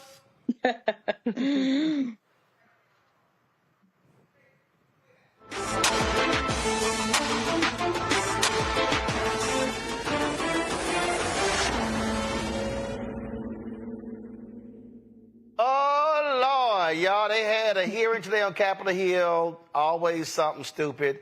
And my Congresswoman Jasmine Crockett, she had a little time today. Roll it. This hearing is actually the best example of what waste, fraud, and abuse looks like, because the only reason we're having this hearing is because somebody got their feelings hurt in a debate. And I don't understand why we're wasting taxpayer dollars. Next time, tell your big boy to show up and be ready to handle the woman in the room who hopefully will become the next president of the United States. Nevertheless, while we do have two amazing authors from Project 2025, which it seems like everybody got the memo, like, yes, I'm going to double down and say it's my thing, but I'm going to make sure I also say that it ain't our homeboys thing, because we know that it doesn't poll very well with the American people, because the American people are woke enough to recognize that there is nothing good in it for them. So with that being said, Ms. Perryman, I'm just curious, and this is yes or no. Is Trump's name ever mentioned in Project 2025? Yes or no? Just yes or no. I got you. Within the document itself, yes. There are a number of references to the former administration. So is Trump's name mentioned just one time? I believe it's mentioned more. Okay. 5 times. I haven't counted. Oh, okay. Well, if I told you that his name is mentioned approximately 312 times, would you have any reason to dispute that? I don't have any reason. Okay, thank you very much. So it's interesting that we want to try to pretend. We're not going to pretend in here. We're going to work with facts and not fiction. So I also want to talk about inflation really quickly with you, Ms. Perryman, because we've talked about it a lot. I'm just curious to know, is the inflation that we just struggled through, was that global or was that limited to the United States? Global. Global. Seemingly, it was attached to this thing called the global pandemic. Is that correct? That is my understanding. Oh, okay. So it wasn't just the United States. No. Okay, so it wasn't just a matter of the Biden-Harris administration and the United States is struggling, right? I think the United States actually fared better than the rest of the world. Oh, yeah. In fact, we are. Correct? I think so, yeah. All right, but inflation still hurts, and so that's why we have a candidate that has an actual plan instead of concepts of a plan. Or as I like to say, Trump only has offered concepts of constitutionality mixed with coordinations of a coup. But nevertheless, we're going to move on. I want to talk about the internet really quickly because we wanted to talk about the internet. Actually, let me talk about the border real fast, and then we can talk about Texas in this way. I'd ask for unanimous consent to admit this article from The Hill that says Trump says, blame it on me if border bill fails. Without objection, so ordered. Thank you so much. Now I'm going to move on to the internet, and I'm actually going to talk about Texas because I believe that the testimony has been somewhere around the fact that no money has actually been disputed as it relates to rural broadband. I'd also ask for unanimous consent to admit this article from the USDA.gov. USDA officials attend groundbreaking to expand high-speed internet access in rural Texas, dated March 7th, 2024, Italy, Texas. Without objection, so ordered. Thank you so much. With respect, that was not the testimony. Oh, I thought you said no dollars had been spent. The largest single program. My question is, did you not say $42 billion. Okay. 0 houses have been connected. There are other federal programs, including Trump-era ones, that right now are turning dirt and connecting. Okay, so just to be clear, because I don't want the American people to be confused, because I was confused, because it almost seemed as if, considering the fact the name of this hearing is the failed policies, as if nothing had been done. But to clarify for those that are watching, you aren't saying that no dollars have been spent as it relates to rural broadband dollars under the Infrastructure Act, correct? To be clear, for the signature effort, $42 Yes billion, or no? Have any dollars been spent? not a $1. single person has been connected. There's That's not my question, though. My question was, have any issues. Senator Ted Cruz from Okay, Texas I'm going to move on. I'm going to move on. that I'm reclaiming my time at this point. many of these bills, I'm reclaiming my time, which means, Chairman, I'm going to per ask you to location. stop my time because the witness is not. Are you asking him a question? Or are you? No, I'm reclaiming not your asking time? him a question. I reclaim my time. All right. The chair recognizes Ms. Crockett. Okay, now I was at 41, y'all, so go back up. We'll give you 9 more seconds. Okay, thank you so much. Here's the deal. You've testified a lot about the problem with the broadband rollout being diversity, equity, and inclusion. You said DEI, I don't know how many times, which is one of the issues that Project 2025 takes issue with. But it's interesting to me because I have another article from the Texas Tribune, and it actually specifically states that internet providers say they are simultaneously hopeful and skeptical about whether the incoming federal dollars will be enough to connect the most underserved Texans. Historically, other federal rural broadband funding programs have seen limited success because many companies who committed to providing broadband went into default after radically underestimating their cost. It doesn't say anything about diversity. And the final thing that I will say Do you is know why that those this costs have election, increased I didn't ask you a question. The final thing that I will say is that this election is the best example of why y'all are so afraid of diversity, equity, and inclusion, because then you can't have a simple-minded, underqualified white man somehow end up ascending. Instead, you've got to pay attention to the qualified black woman that is on the other side. And with that, I will yield.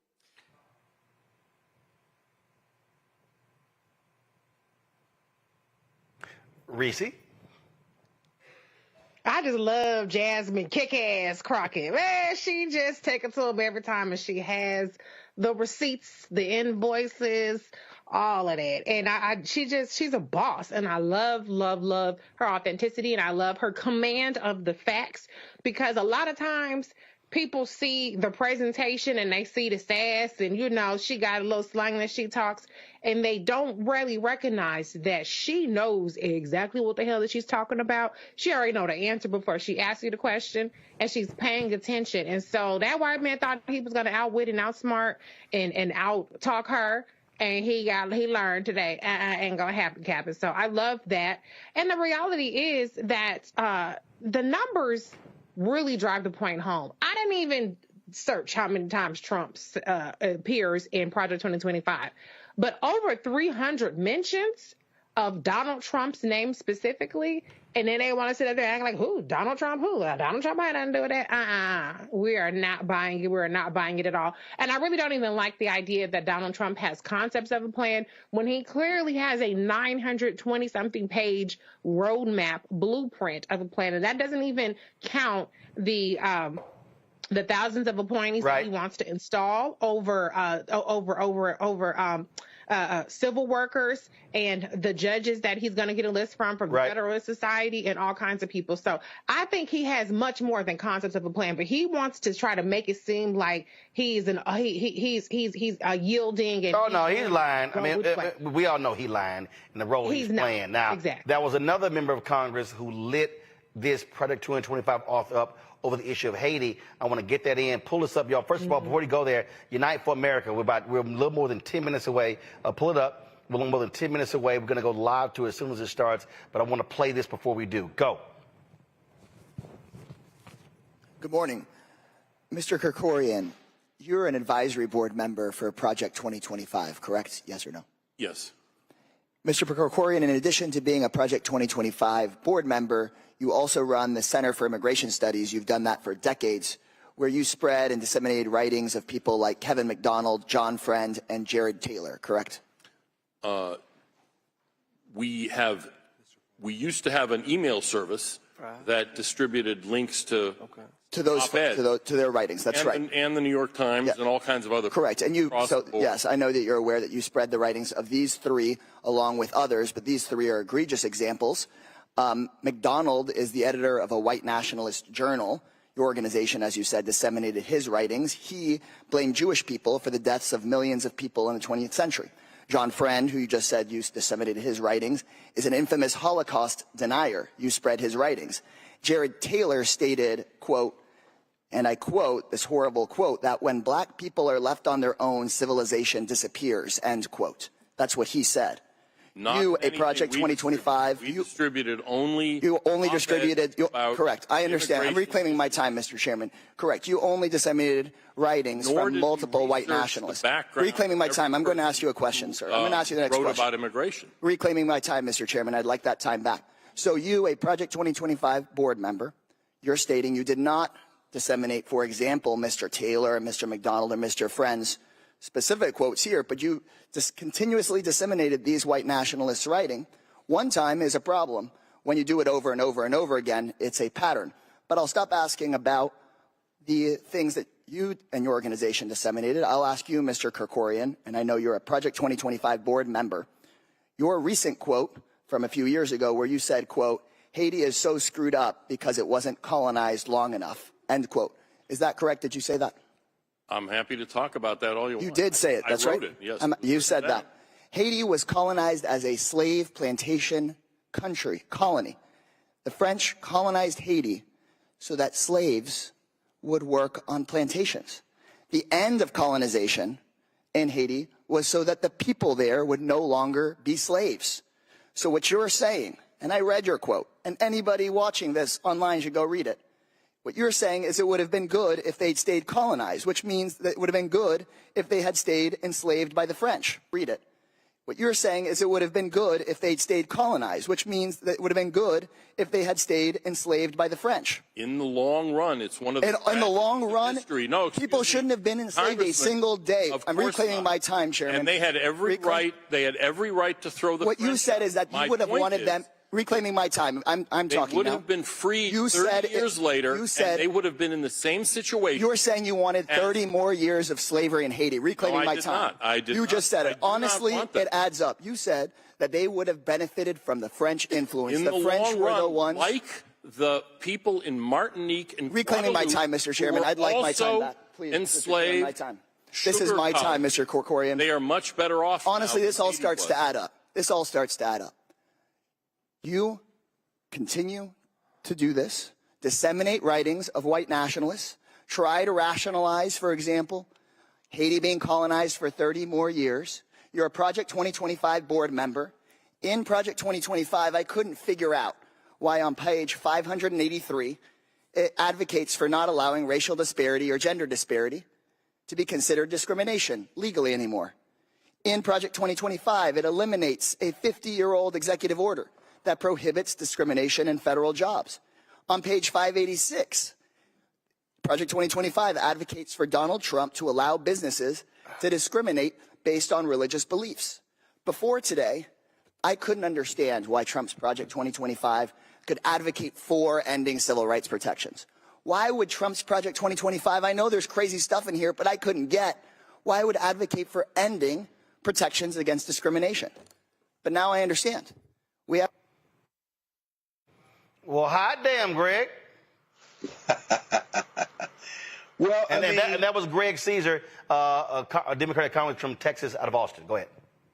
No. Yeah. I mean, I finally got my hand on a physical copy of Project 2025. Yeah, I've been stalking one. I finally got my hands on one.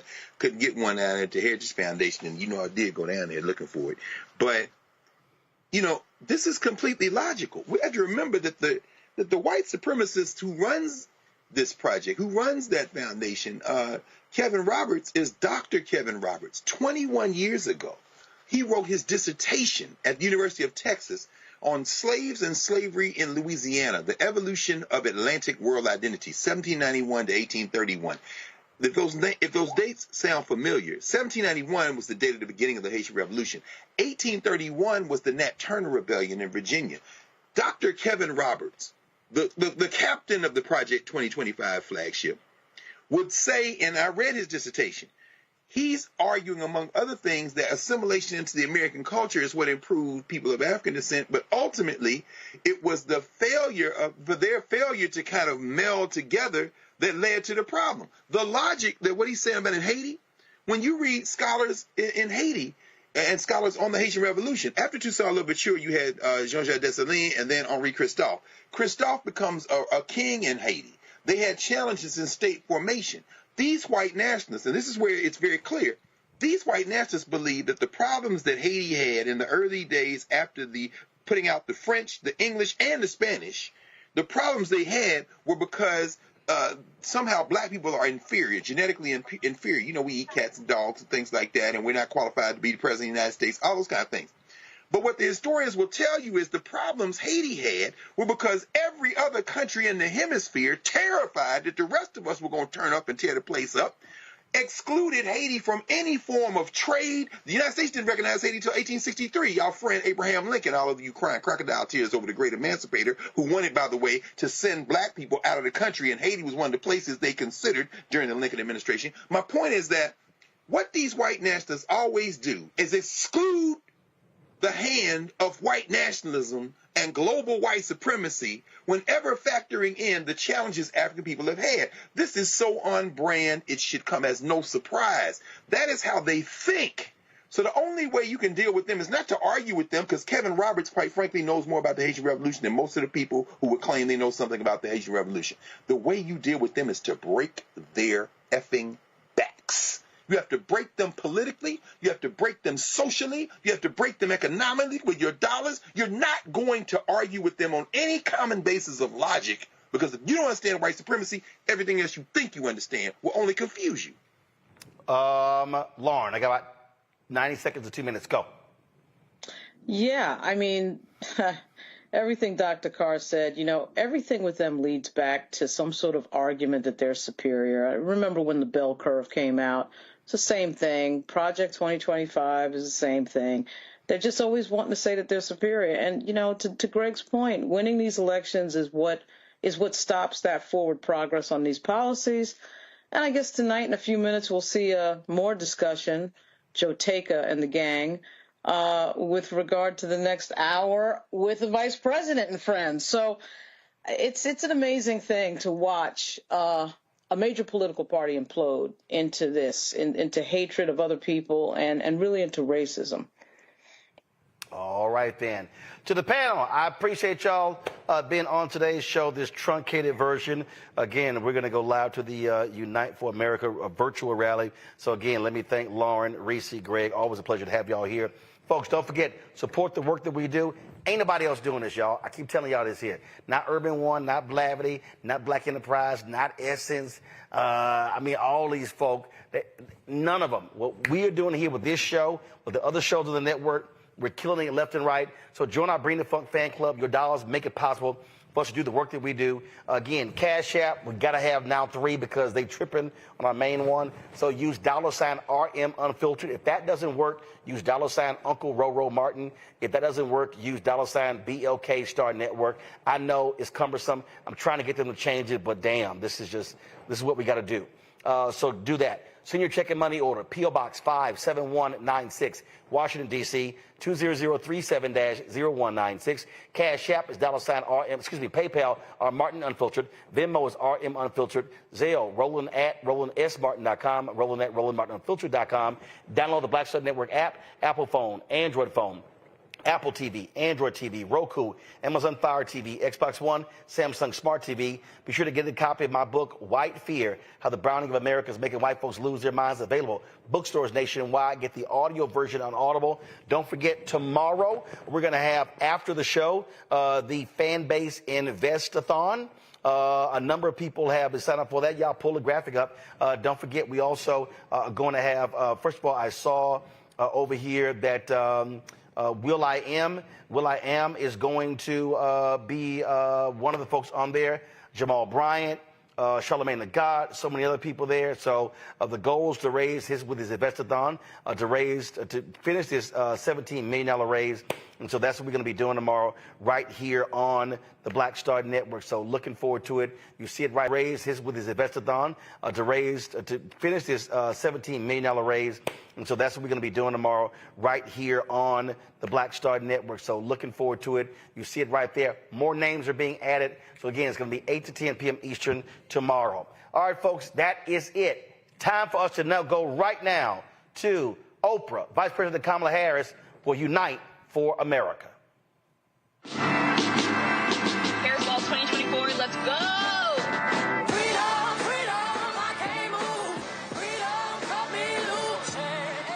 Tonight, we're calling on people from across our great country who are fired up for Vice President Kamala Harris.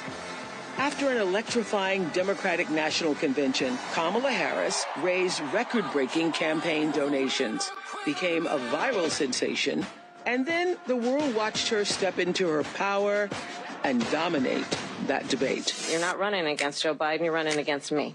In an unprecedented surge, grassroots coalitions have organized in lightning speed, creating a tidal wave of support. Black women, were you in the meeting last night? It all started the night Kamala Harris announced her candidacy.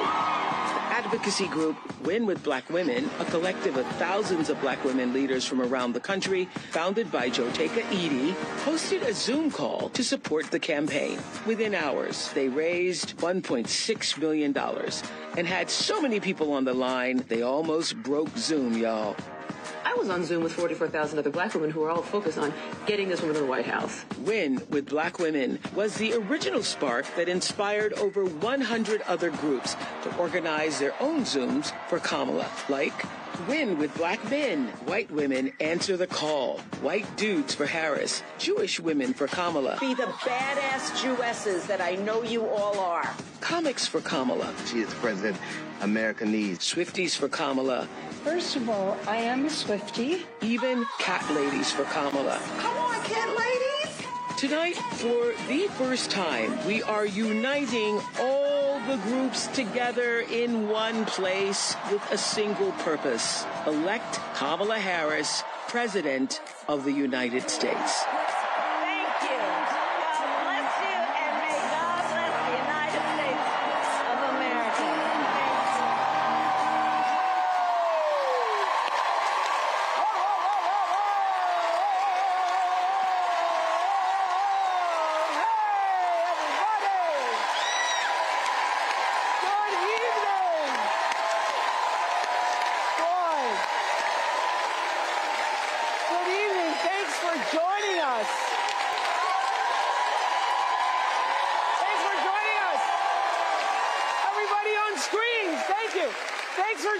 For this very special event, Unite for America!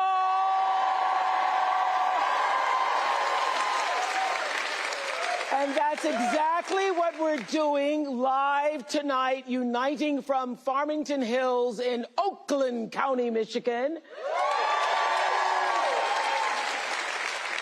We have 400 people in our audience and thousands more. Hello, all of you on screen. Hello, everybody on screen. Thousands more joining us on screen. And I am here because I care deeply about the future of our country. And I know that all of you do too. You care about the future of our country. And we just saw on this tape this grassroots, people-powered movement behind Kamala Harris has unleashed a unifying force unlike anything we've seen in politics in a very long time. And I know lots of people are feeling it because it actually is hope and joy rising. And there's been a... Can you feel it? You can feel it. You can feel it. You can feel it. We can feel it. We can feel it. You can feel it. You can feel it. There's been so much talk.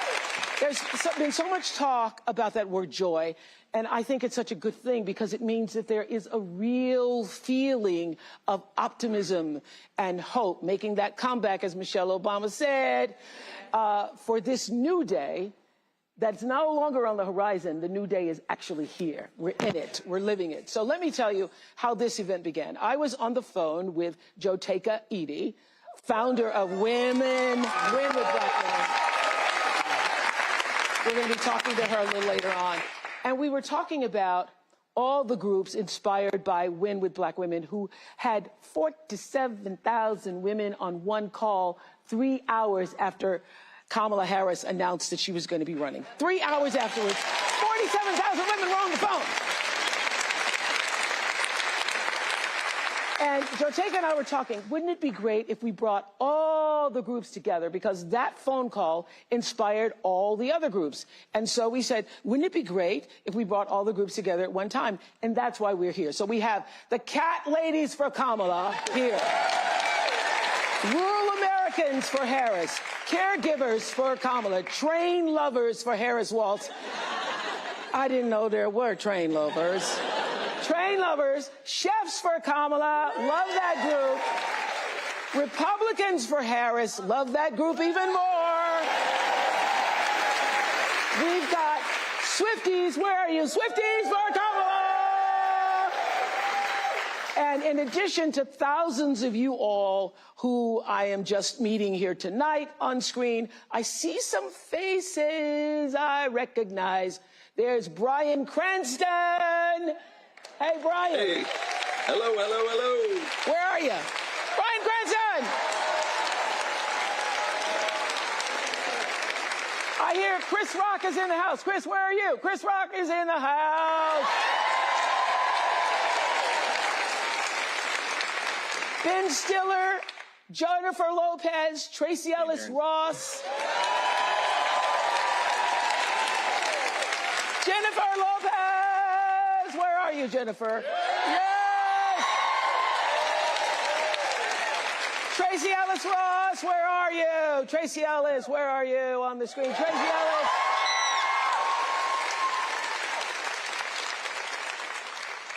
Julia Roberts, where are you?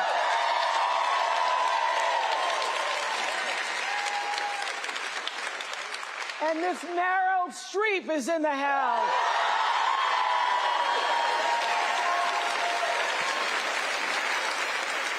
So glad to have all of you familiar faces and those of you who are not yet familiar to all of us. Okay, Brian, so happy to have you here tonight. Brian Cranston, what do you want to say? Why did you want to join us here tonight?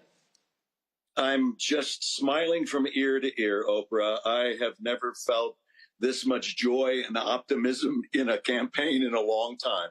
So I'm just so appreciative of Kamala to be able to bring back that sense of optimism and to squash the cynicism and the vitriol and the rancor that just seems to be floating all around Washington. And I hope that we're going to ride this wave into Washington. I'm here to support. I can't be happier than this candidate. I think she's going to be a terrific president. Thank you, Brian Cranston. So, thanks, Brian. Thank you so much for joining us all the way from London. Chris Rock, so it's the middle of the night there. You're the one who told me, remember, Chris and I ran into each other this summer, and Chris, no matter where you meet him, he's funny. He goes, there's going to be weeping in the streets. Are we ready for the weeping in the streets? When Kamala Harris becomes president of the United States of America. Weeping in the streets. What do you want to say, sir?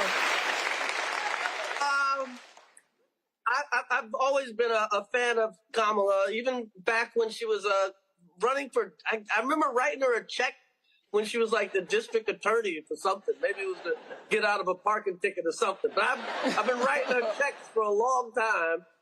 And I just want to bring my daughters to the White House to meet this black woman president.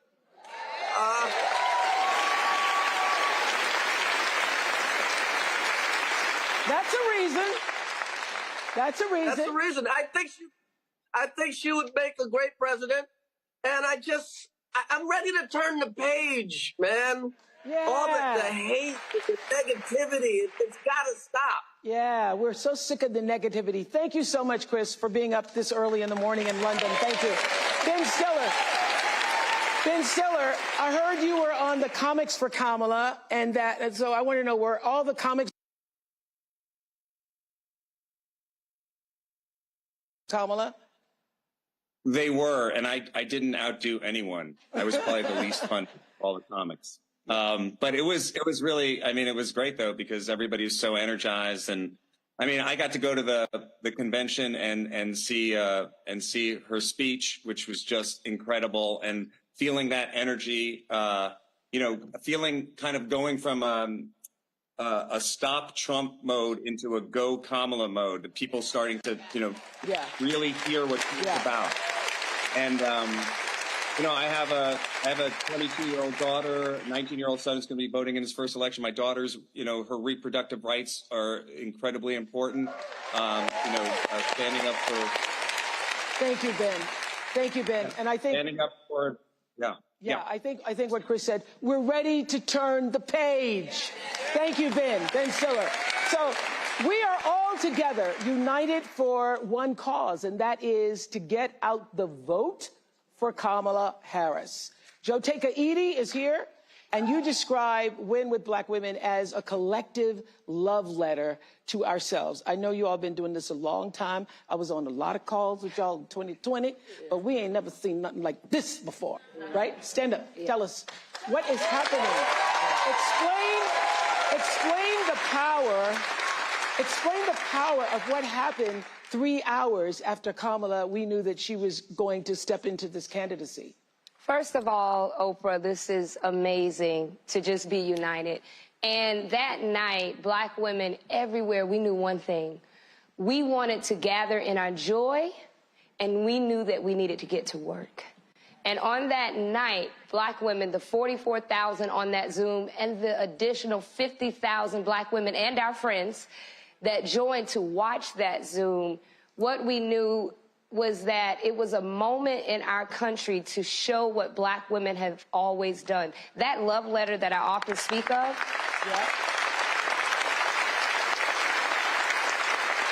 that love letter is a letter that started years before any of us in this room, you, myself, were even born.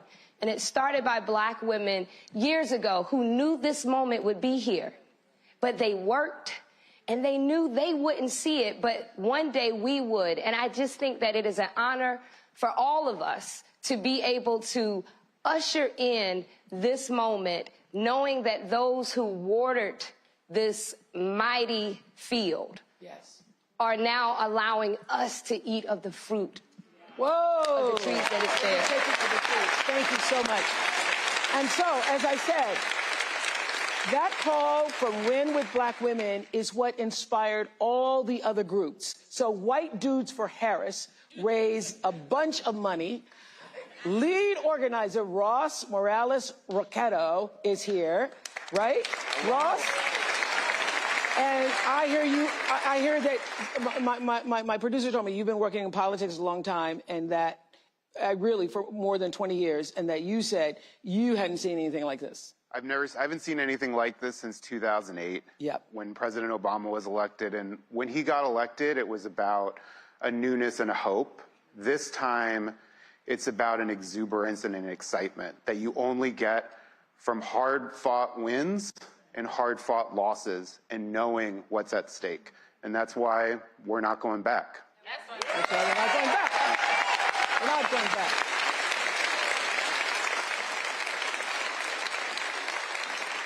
Thank you, Mr. White Dude. Thank you so much. Khalil Thompson is the founder of Win with Black Men. Khalil, what do you want Black men to know about this election? Well, thank you, Oprah and Ms. Winfrey, for allowing us to be here and share in this amazing moment tonight. Brothers, men who are watching this and enjoying this moment, you have a choice. I choose experience and fortitude over something else. I come from a litany of amazing Black women, Kathy, Jahan, Megan Janelle, year-old CEO who runs my life. Hopefully she's at home, finished her homework. But we have a chance to do a performance review and give a promotion to the best qualified candidate to be president of the United States. Okay, so let me just ask you this.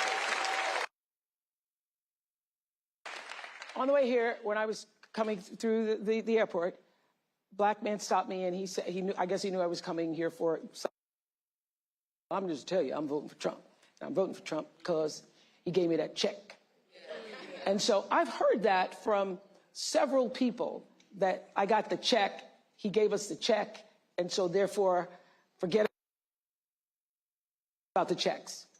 Well, what he doesn't know is that Congress actually paid for the check and the American people paid for it. 45 just signed it, so. Yeah. Okay. Look, there's a... So what do you want to say to that kind of thinking? Because a lot of people feel that way. Have your viewpoint and views for where you believe, but I think choosing, if I have the choice to go into someone to make the best decision for my family, I don't want someone who has 34 convictions. I don't want someone who is going to choose hate, choosing the best possible way to unite us as a country. And so I see Vice President Harris as being the best person to do that. Thank you very much, sir. Thank you. Shannon Watts. Watts is the organizer of White Women Answer the Call. Shannon, what do you want to say? What do you want to say specifically to white women in Oakland County, white women throughout the United States about this moment in answering the call? Even if you are a white woman who is voting for Kamala Harris, you have to get off the sidelines and do the work like black women and black men have been doing for decades and follow the lead of people like Jotega Edie, whose lead we follow. We have to be waking up every day and phone banking and knocking doors and sending texts. But most important, we have to be persuading the white women in our lives. We may be part of the 47%, but we know the 53%. There are and our friends, and we have to tell them to vote not just in their own self-interests, but in all women's best interests. Right. And so that's what tonight is all about. Tonight is all about leaving this moment here and figuring out what you can do in your own home, in your own community, in your own district to spread the word and spread the vote. So Bianca Shaw is the youth director for South Asians for Harris. What are you hearing from the South Asian community? Yes, thank you so much for that question. I want to start off and say, I would be here, I said me. Are you sure? Because I cannot believe it, but thank you so much. South Asians for Harris, we are an official, AANHPI campaign affiliate with the group, and I just want to say that the aunties, the uncles, the students, we're coming out in numbers we've never seen before, out to mobilize for Kamala Devi Harris in this campaign, because not only does she represent, our South heritage, our love for Italy, but she also represents the values that, our parents, our grandparents immigrated to this country to keep and maintain, and she does that well, and we need to maintain that. Thank you. Our love for Italy, but she also represents the values that, our parents, our grandparents immigrated to this country to keep and maintain, and she does that well, and we need to maintain that. Thank you. It's about the values. I'm with you. Thank you. Okay, before the Vice President joins us, I want to bring a local Michigander. I love saying Michigander around here. She's known as Big Gretch. Please welcome Michigan Governor Gretchen Whitmer. Big Gretch. Freshman and new trend. Yeah, that's Big Gretch. Throw that buff on her face, but that's Big Gretch. We ain't even about to stretch.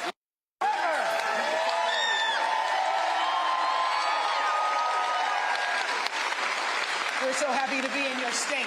Thank you. I'm glad you're here. Yes, and we want everybody who can vote, obviously, to vote, but it's very important for women. So what do you want to say to women? Well, this is going to be a big, close race. Michigan is always tight. We know we're feeling good, but we got to translate that feeling into action. We deserve a leader who is strong and kind. It's not mutually exclusive. And that's why I think this moment is so important for all of us today, but for our kids and future generations too. There's so much at stake here, from our individual reproductive freedom to the ability to get ahead and make a good living and take care of your family. That's all on the line this election. Yes, strong and kind. Yes. Isn't that a notion? And what can Michigan do to help get Kamala Harris to the White House? I think we've got to do the hard work. In 2016, we were short 11,000 votes. That's 2 votes per precinct, which tells you that a conversation you have with a loved one or a neighbor or a fellow parishioner, whomever in your life you can talk to, we've got to do it. Do something, as Michelle Obama said at the convention. Well, this is what we're doing tonight. We're doing something. Thank you for allowing us in your state. Thank you so much. Thank you so much. Have a seat there. Thank you right there.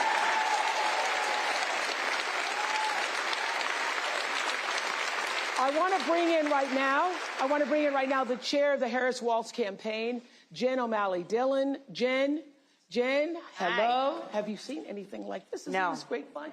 Tell us what needs to happen from this day until November 5th. So first of all, this campaign is so inspired by the grassroots organizations that have come together like this, and it is making us stronger as a campaign to work together. We wouldn't be here without them today. We have 47 days left, and you all know the stakes or you wouldn't be here. And while we have this extraordinary growing enthusiasm that the Vice President and Governor Walz are seeing everywhere, we are still in a margin of error race. It's tied. It's tied right here in Michigan. It's tied in all the battleground states. So it's going to take all of us to build a pathway, many pathways to 270 electoral votes. That's what we're focused on in the campaign. In every state, we have to register more people. We have to mobilize our voters to turn out to vote. And then we have got to go persuade those people that still don't know enough about the Vice President and her vision for the future.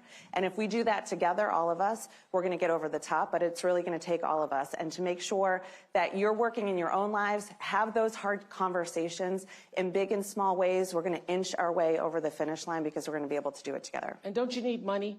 Well, we do.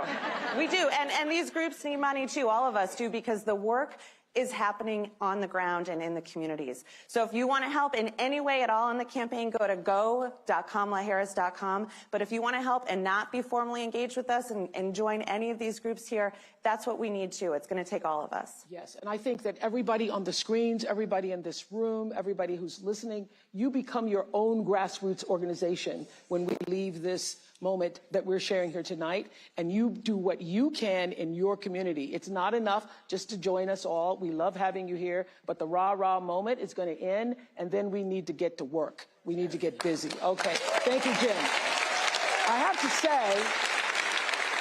to just say this, that the social media team for the Harris campaign has been killing it. They have been killing it.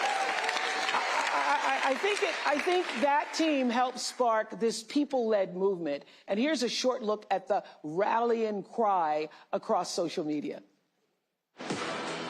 I'm watching the Kamala Harris rally right now, and wow, I'm like crying. So Tony and I just got done knocking 48 doors in King of Prussia, Pennsylvania. Majority, if not all, independent Republican libertarian doors. Republicans for Harris is growing explosively too.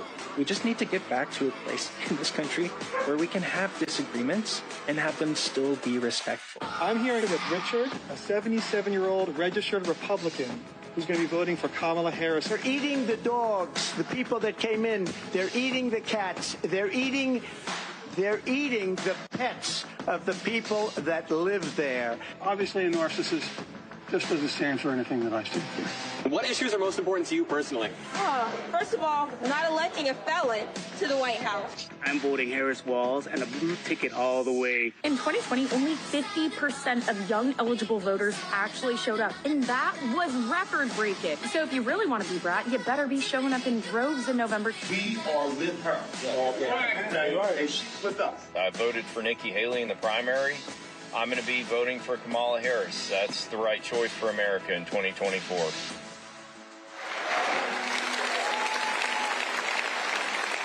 Let me tell you, it is about character, and it's about decency and respect, and all the things that we were raised to believe about what it means to be an American citizen and pursue the American dream. And if that is important to you, I hope, whether you are a Democrat or a Republican or somewhere in the middle, you will choose to vote your values, because values are on the line in this election. And in no other country on this earth could her story unfold the way it has. From a child of immigrants to big sister, to McDonald's worker. There is hope for y'all. District attorney, a wife, and mamala to senator to vice president. Please welcome Kamala Harris.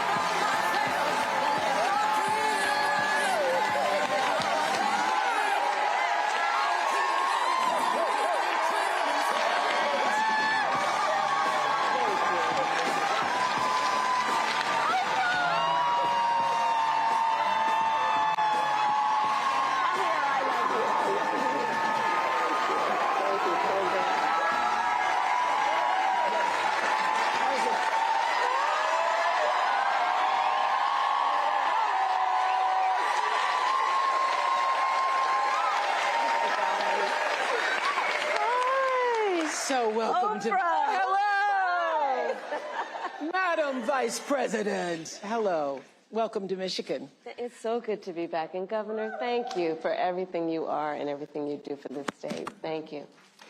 Well, thank you. Can you see this? We have 1,000 screens here representing people from all over the country. Hi, everyone. Can you feel? Can you feel? Can you feel it? Can you feel the joy rising in here? I can, and I have to tell you, there's so much that I love about our campaign because it really is about the people. And I look around at these screens, Oprah, I look at who's in the room, and this is America. This is America. You know, I was saying with a group of friends earlier, I think in this moment where we've dealt with so much that I think is quite exhausting around powerful forces that would try and divide us and try us to have us as Americans pointing fingers at each other. Yes.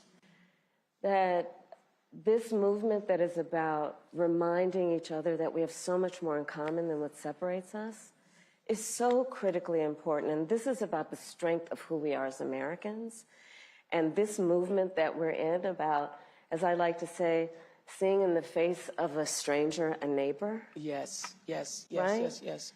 An extension of love thy neighbor, that you literally in the face of a stranger see a neighbor. Yes. And approach each other with that level of dignity and grace and kindness. Well, that's exactly what happened with the Win with Black Women. I know you've known Joe Taker for many years. Thank you, my That's dear. exactly what happened. He started it. Is that they had to be called. They had to be called and then said, let's open the door. Yeah. Let's open the door and invite everybody else in, and everybody actually came. Organically. Yes. Organically. Like, this is the beauty of our country. You know, there's so much at stake in this election. And ultimately, the question before us is, what kind of country do we want to live in? And the beauty of a democracy, as long as we can hold on to it, the beauty of a democracy is each of us has the power. Each of us has the power to answer that question. That's right. Everybody on this call and beyond has the power. But can I just start with this? Yes, please. I have to say this because in all of my private conversations, Gail, and I've said this 100 times, and everybody is saying it, you all have said it, I know you have. It seems to us that something happened to you the moment Joe Biden, President Biden, stepped aside and withdrew his candidacy, that a veil or something dropped and you just stepped into your power? I mean, literally, looking at you at a speech like the week before, which was a great speech, very nice, and then the next week, I saw you walking in the thing. And I said, what happened to you? You know, we each have those moments in our lives where it's time to step up. Time to step up. Time to step up, you know? Well, the moment you heard, I mean, I really have been saying to people, it felt like a veil dropped and you sort of stepped through that veil. Did that actually, did you feel like that? I felt a sense of responsibility, to be honest with you. And with that comes a sense of purpose. But I mean, we're all here and you all are taking time out of your busy lives, everyone here, everyone on the screen, because there really is so much at stake. You know, I have spent the majority of my career being concerned about the well-being of other people. Yeah. As I've said, in my career as a prosecutor, I never looked at a victim or a witness and asked them, are you a Republican or a Democrat? The only thing I ever asked them is, are you okay? Are you okay? I know when I heard that. You know? Touch me. And traveling this country and knowing what is at stake in terms of fundamental freedoms, what's at stake in terms of fighting against hate and those efforts to divide us. And I do know that I'm in a position to do something about it. So I felt a great responsibility. And the incredible power of the people, right? Who, you know, I'm not the only leader in this. We're all leaders in this. This is so much bigger than me. It's about who we are as Americans. And it's about making clear what we stand for. And what we stand for is, it is about the ideals upon which we were founded, including the importance of freedom and the importance of independence and the importance of dignity and purpose. But it is also about what we stand for in terms of our values. I think of it this way. I think a lot boils down to values. I just said values are on the line here. It does. I mean, think about it, Oprah. The idea that some would suggest, and that my opponent suggests, which is that the measure of the strength of a leader is based on who you beat down. Come on. The real measure of the strength of a leader is based on who you lift up. And it's important for us to articulate that.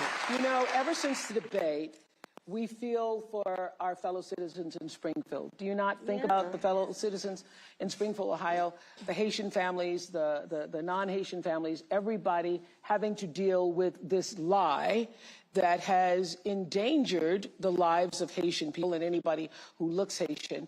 Everybody in America feels for that. And everybody in America, left, right, middle, has concerns about immigration. And I'm told that Justin, where are you in the audience? Justin.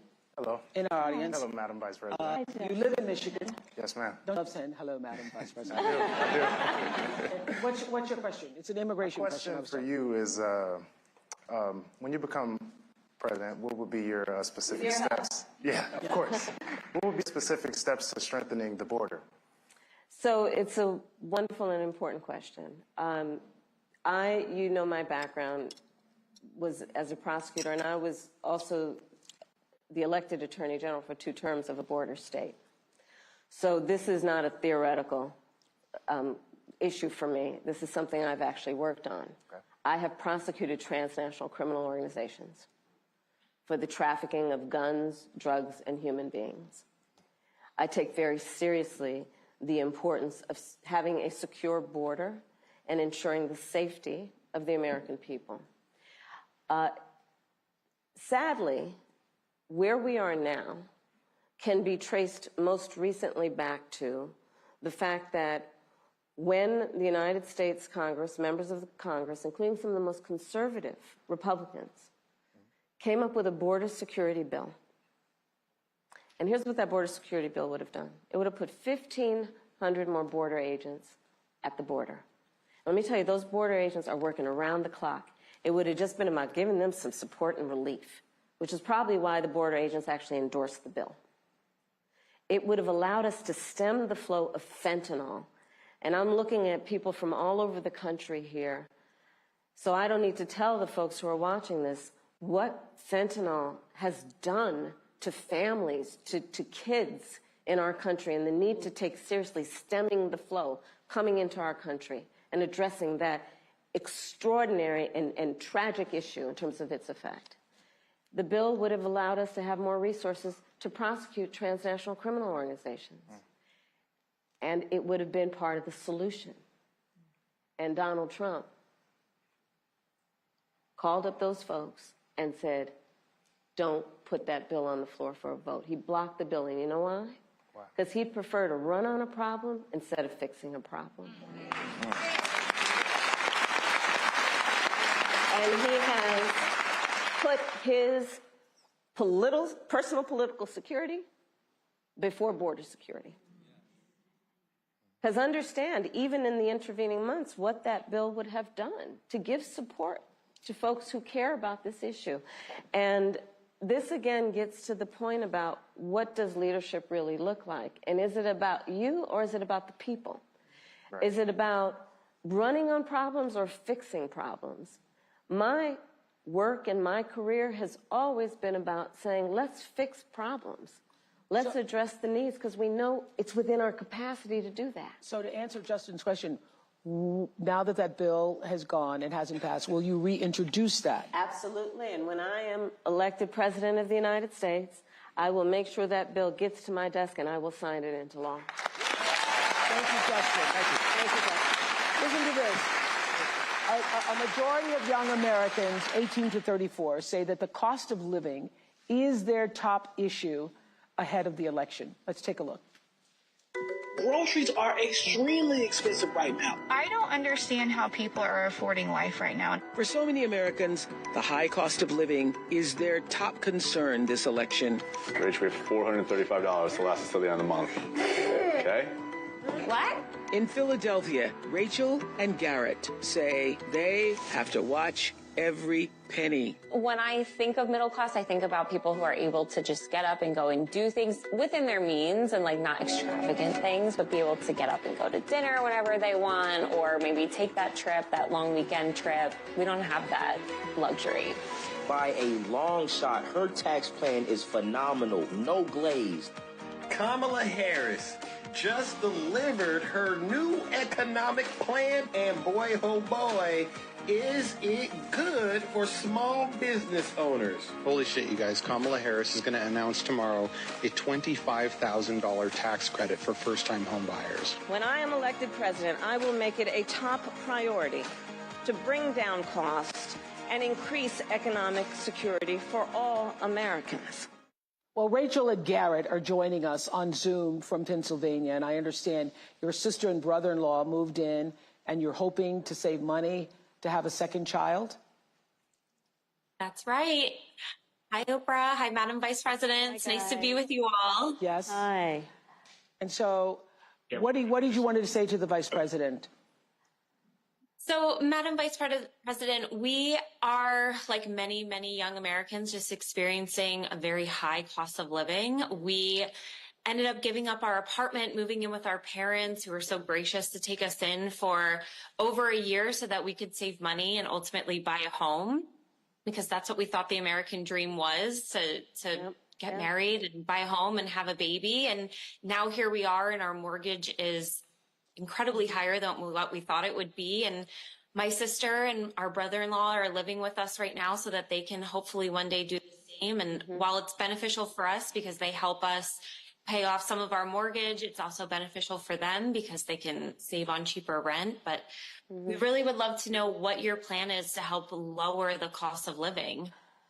Yeah, first of all, thank you both for being here. And yours is a story I hear around the country as I travel. And in terms of both rightly having the right to have aspirations and dreams and ambitions for your family, and working hard and finding that the American dream is, for this generation and so many recently, far more elusive than it's been.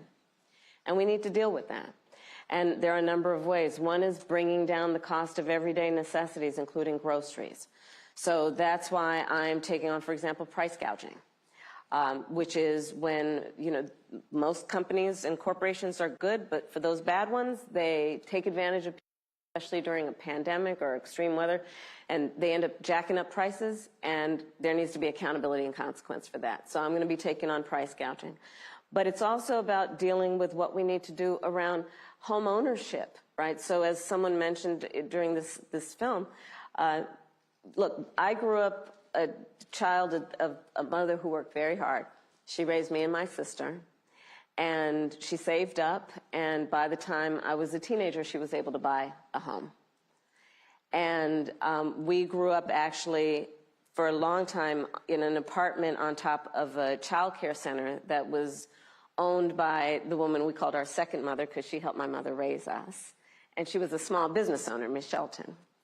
So I'll bring all this together to tell you the way I think about it is, one, when people work hard and have a dream of buying a home, we should give you the opportunity to be able to do that, which is why part of my plan is for first-time homeowners, buyers, to have a $25,000 down payment assistance to buy your first home. Because people just need to be able to get their foot in the door, and then you'll do the hard work. Part of my plan is what we need to do to support small businesses, because my second mother was a small business owner, and I love our small businesses and our small business owners. They are not only business leaders, they are community leaders. They mentor, they hire locally, and we have so many entrepreneurs in our country who have great ideas, incredible work ethic, but not necessarily access to capital, because not everybody, like my opponent, was handed $400 million on a silver that he filed bankruptcy 6 times on. And so part of my plan is to give startup small businesses a $50,000 tax deduction to start up their small business. Right now it's $5,000. Nobody can start a small business with $5,000. So that's part of my plan. That's a teeny tiny business. That's a business in teeny tiny business. It's a concept of a business, right? Yes. You know where I'm going. That's right. And it's still on paper with the $5,000. Right. It's still on paper. It does happen, right?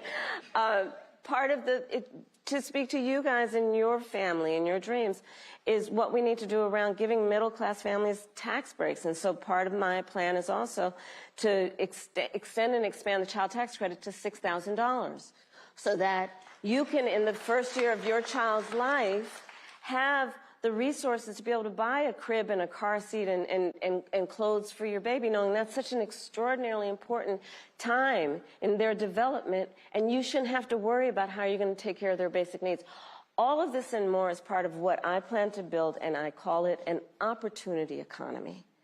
And it's basically about creating opportunities, knowing so many people have the ambition, have the aspirations, are working hard, but just need opportunity to reach their goals and their dreams. I saw you smiling with that $20 credit for the home. I saw that smile on your face and the $6,000. Thank you all so much. I want to just introduce to Shelby, who's also in our virtual audience. Thank you guys.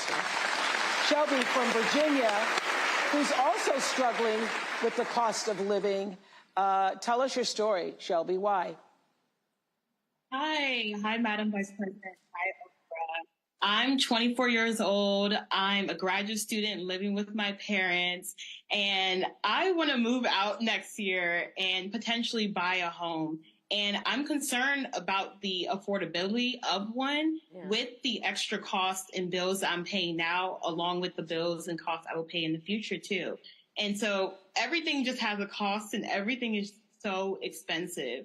And so I'm worried about my capacity and how I'm able to fully support myself once I do live independently. You sound like one of my daughter girls from South Africa graduated. She was like, I hate adulting. I hate adulting. This adulting isn't going so well. Yes. Well, so first of all, congratulations on all the success you've already achieved. And it is your story and the story of our friends before you is really, that's the American story, right? You are working hard, you have goals, you have ambitions. And so part of it is, again, the $25,000 down payment assistance. Part of it is what we need to do to also push back against a very different vision for our country. Because look, in this election, there are 2 very different visions for our country. One, for me, that is focused on the future, including you, and another that is focused on the past. What Donald Trump, what my opponent plans on doing for the economy is doing what he did the last time he was president and giving another tax break for billionaires and the biggest corporations that would add $5 trillion to our deficit. And get this, He plans on doing what I call a Trump sales tax, which is basically he's going to put a 20% tax on everyday necessities that economists have estimated will cost American $4,000 more a year, which is why Goldman Sachs, which is why Moody's, which is why Wharton School of Business, which is why 16 Nobel laureates have collectively determined, after analyzing our plans, one, mine would strengthen the economy, his would weaken it. Two, that on his plan, he would actually blow up inflation and invite a recession by the middle of next year. So when you think about the cost of living, my approach is about lifting you up. His would be about actually weakening our economy.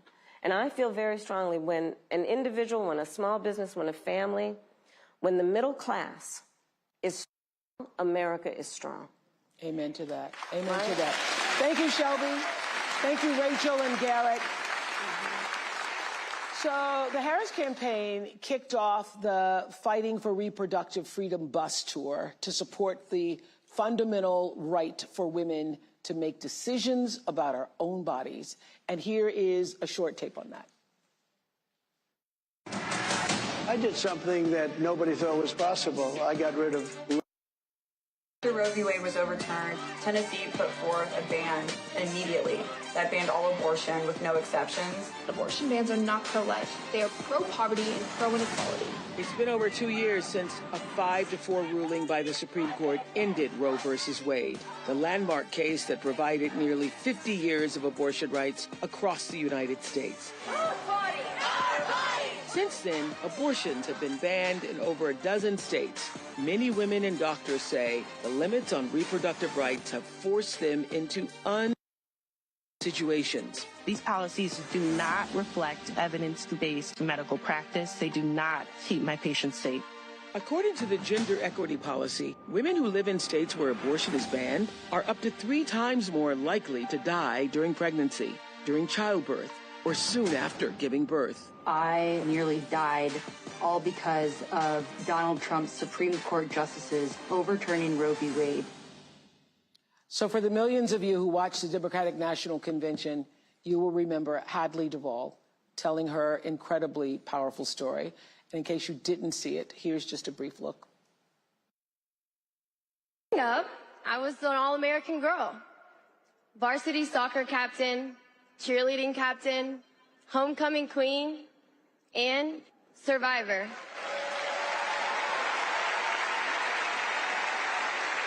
I was raped by my stepfather after years of sexual abuse. At age 12, I took my first pregnancy test, and it was positive. Hadley is here. Stand up, Hadley.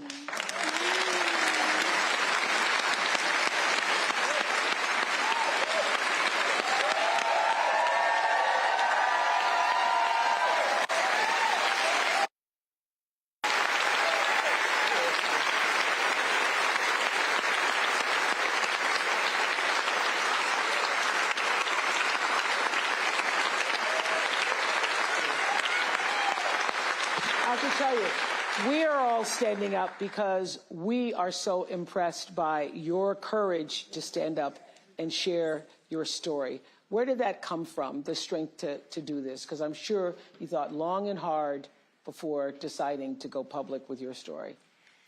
When Roe v. Wade was overturned, with the harsh reality of my abuse was over, but my story is not.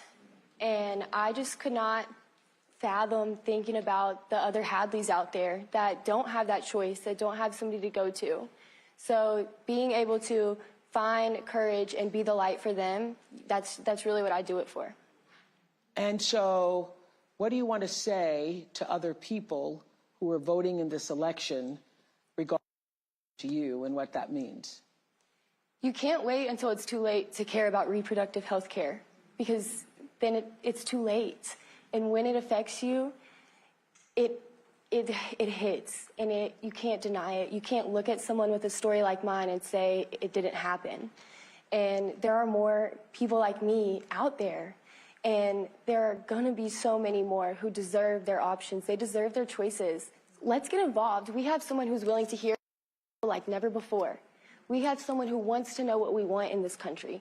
We have someone who wants to lift up our voice. And we need to show out and show up for her just like she's showing out and showing up for us. All right. Is there something you wanted to say to Madam Vice President? Madam Vice President, I just want to say thank you. Thank you for seeing us, for hearing us when the Supreme Court won't. Thank you for fighting and, you know, really showing us that life is not about the hard things that you go through. You don't bow down, even when you're the underdog, especially when you're the underdog. That's right. You stand. You give me so much hope and so much strength, and thank you. Honestly. Thank you, Hadley, for coming all this way. I hope you continue to use your voice. I hope you continue that. This week, the case of a young woman who lost her life after the abortion ban took place in Georgia made national headlines. Amber's case came to light through the reporting of journalist Kavitha Sarana with ProPublica. And so listen to her story. 2 years ago, 28-year-old Amber Nicole Thurman, a medical assistant and a single mother to a 6-year-old boy, found out she was pregnant. Amber had just secured an apartment and was thinking about going to nursing school. She made the decision to terminate her pregnancy. A strict abortion ban had recently taken place in her home state of Georgia, which caused Amber to travel to North Carolina for the procedure. Traffic made her miss the appointment, so the clinic gave her medication, what are known as abortion pills. Once back home, Amber experienced profuse bleeding, vomiting, severe pain. She eventually passed out. Her boyfriend called for an ambulance.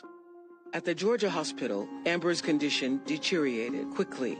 In a rare occurrence, it was discovered her body had not expelled all the fetal tissue and an infection was spreading. Official of her case says Amber should have received a life-saving D&C, but doctors waited 20 hours before deciding to take her to surgery. Amber's blood pressure had taken a dive. Her organs had started failing. In the operating room, her heart stopped. On the way to surgery, Amber's last words to her mother were, "Promise me you'll take care of my son." Amber's mother, Shanette, and older sisters CJ and Andrika are here, and they wanted to be here tonight for the first time. Ms. Shanette, what do you want us to know about Amber's story? Initially, I did not want the public to know my pain. I wanted to go through in silence, but I realized that it was selfish. I want y'all to know Amber was not a statistic by a family, a strong family. And we would have done whatever to get my baby, our baby, the help that she needed. When ProPublica came to my home, I pushed them away. No. But Kavitha, she was persistent. She said it was something that you needed to know. You have to hear me. Women around the world, people around the world need to know that this was preventable. 2 years later, after speaking with my daughters, because I lost strength, I lost hope, looking at a mother that is broken. Mm-hmm. The worst pain ever that a mother, that a parent could ever feel. Her father and myself and the family, you're looking at it. Well, we appreciate so deeply you being here. And we're all watching you hear that tape and those words. We know how re-traumatizing that strength it takes for you to be here to tell your story, and we deeply appreciate it. And I have to ask you, as her sisters, how are you coping, and what does knowing that this could have been prevented, how does that sit with you? How do you cope with that on a daily basis? I mean, it's heartbreaking. You know, that was my baby sister. I loved my baby sister, you know. I'm disappointed. I feel guilty. I wish I could have helped her, you know, because she was suffering. And we had no idea. We trusted them to take care of her, you know. And they just let her die because of some stupid abortion ban. They treated her like she was just another number. They didn't care for her as if, you know, she was their daughter or their, you know, granddaughter. Yeah. You know, and she's not here. She'll never come back. Yeah. Andrika, what do you want to say? I want to say it's heartening that my sister was allowed to suffer for 20 hours. She suffered. It was nothing that we could do to help her. We trusted the healthcare professionals to do their job and save her, but they failed her. Well, I think the most powerful thing that you've said here is not a statistic. She had a life. She was loved by her sisters, loved by her family, loved by those who knew her, and she's not just a statistic. And we are happy to speak her name tonight in this room, talking about what this country needs in terms of reproductive rights and freedom. What do you want to say, Madam Vice President? I'm just so sorry. And the courage you all have shown is extraordinary, because also you just learned about how it is that she died. And they just recently learned, yes. How? Yeah. And Amber's mom shared with me that the word over and over again in her mind is preventable. Yeah. That word keeps coming to her. And this story is a story that is sadly not the only story of what has been happening since these bans have taken place. And, you know, so just to step back in terms of how we got here, the former president chose the Supreme Court with the intention that they would overdo the protections of Roe v. Wade. And they did as he intended, and in state after state, including yours, these abortion bans have been passed that criminalize healthcare providers. In a couple of states, prison for life, Oprah. Prison for life in a couple of states for a doctor or a nurse who provides health care. And so even when the mother's life is in danger. But see, here's the problem with that. Here's the problem with that. So is she on death's door before you actually decide to give her help? That's the problem.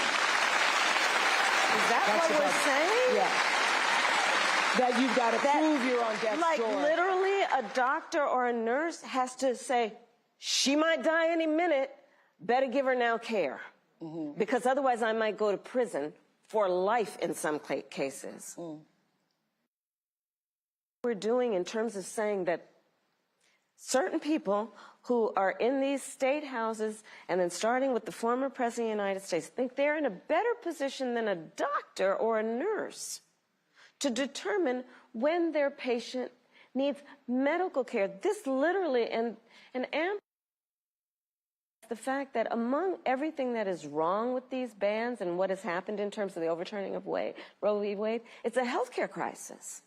It's a healthcare crisis that affects the patient and the profession.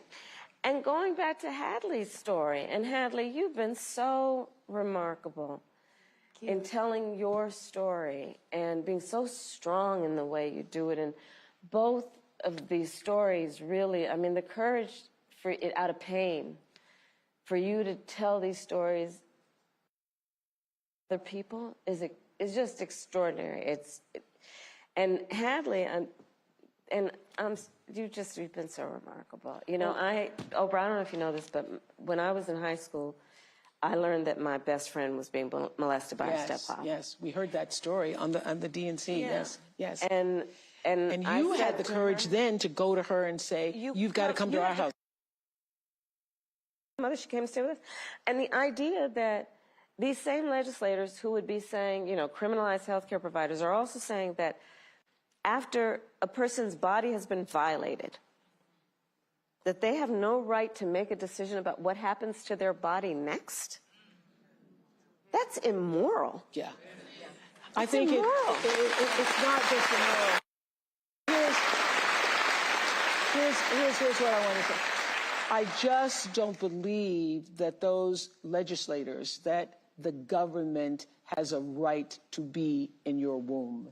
They have no in your womb with decisions about your womb. And one does not have to abandon their faith. Right.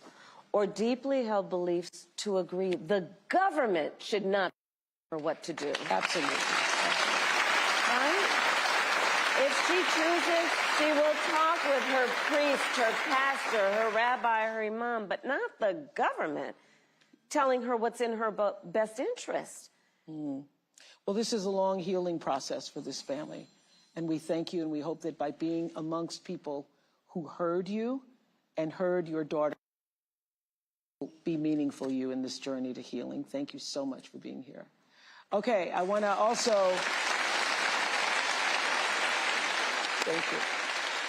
I want to hear from Star Walker, who is a campaign engagement organizer in Milwaukee, one of my hometowns, Milwaukee.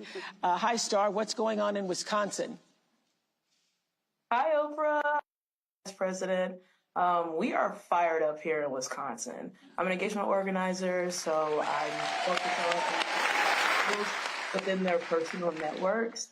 As friends, family, teammates. Yeah, and by empowering people to leverage their relationships, we amplify their voices and deliver progress. We're fired up, but we also know it's a razor-thin race. So just like it's won by a field margin, it's on us to roll up our sleeves and do the work. Let's make phone calls and knock on doors. Go to go.kamalaharris.com to join this people-powered movement. That way, when we look back, we won't just be remembering how we felt, we'll be remembering what we did. Woo! I love that. I love that.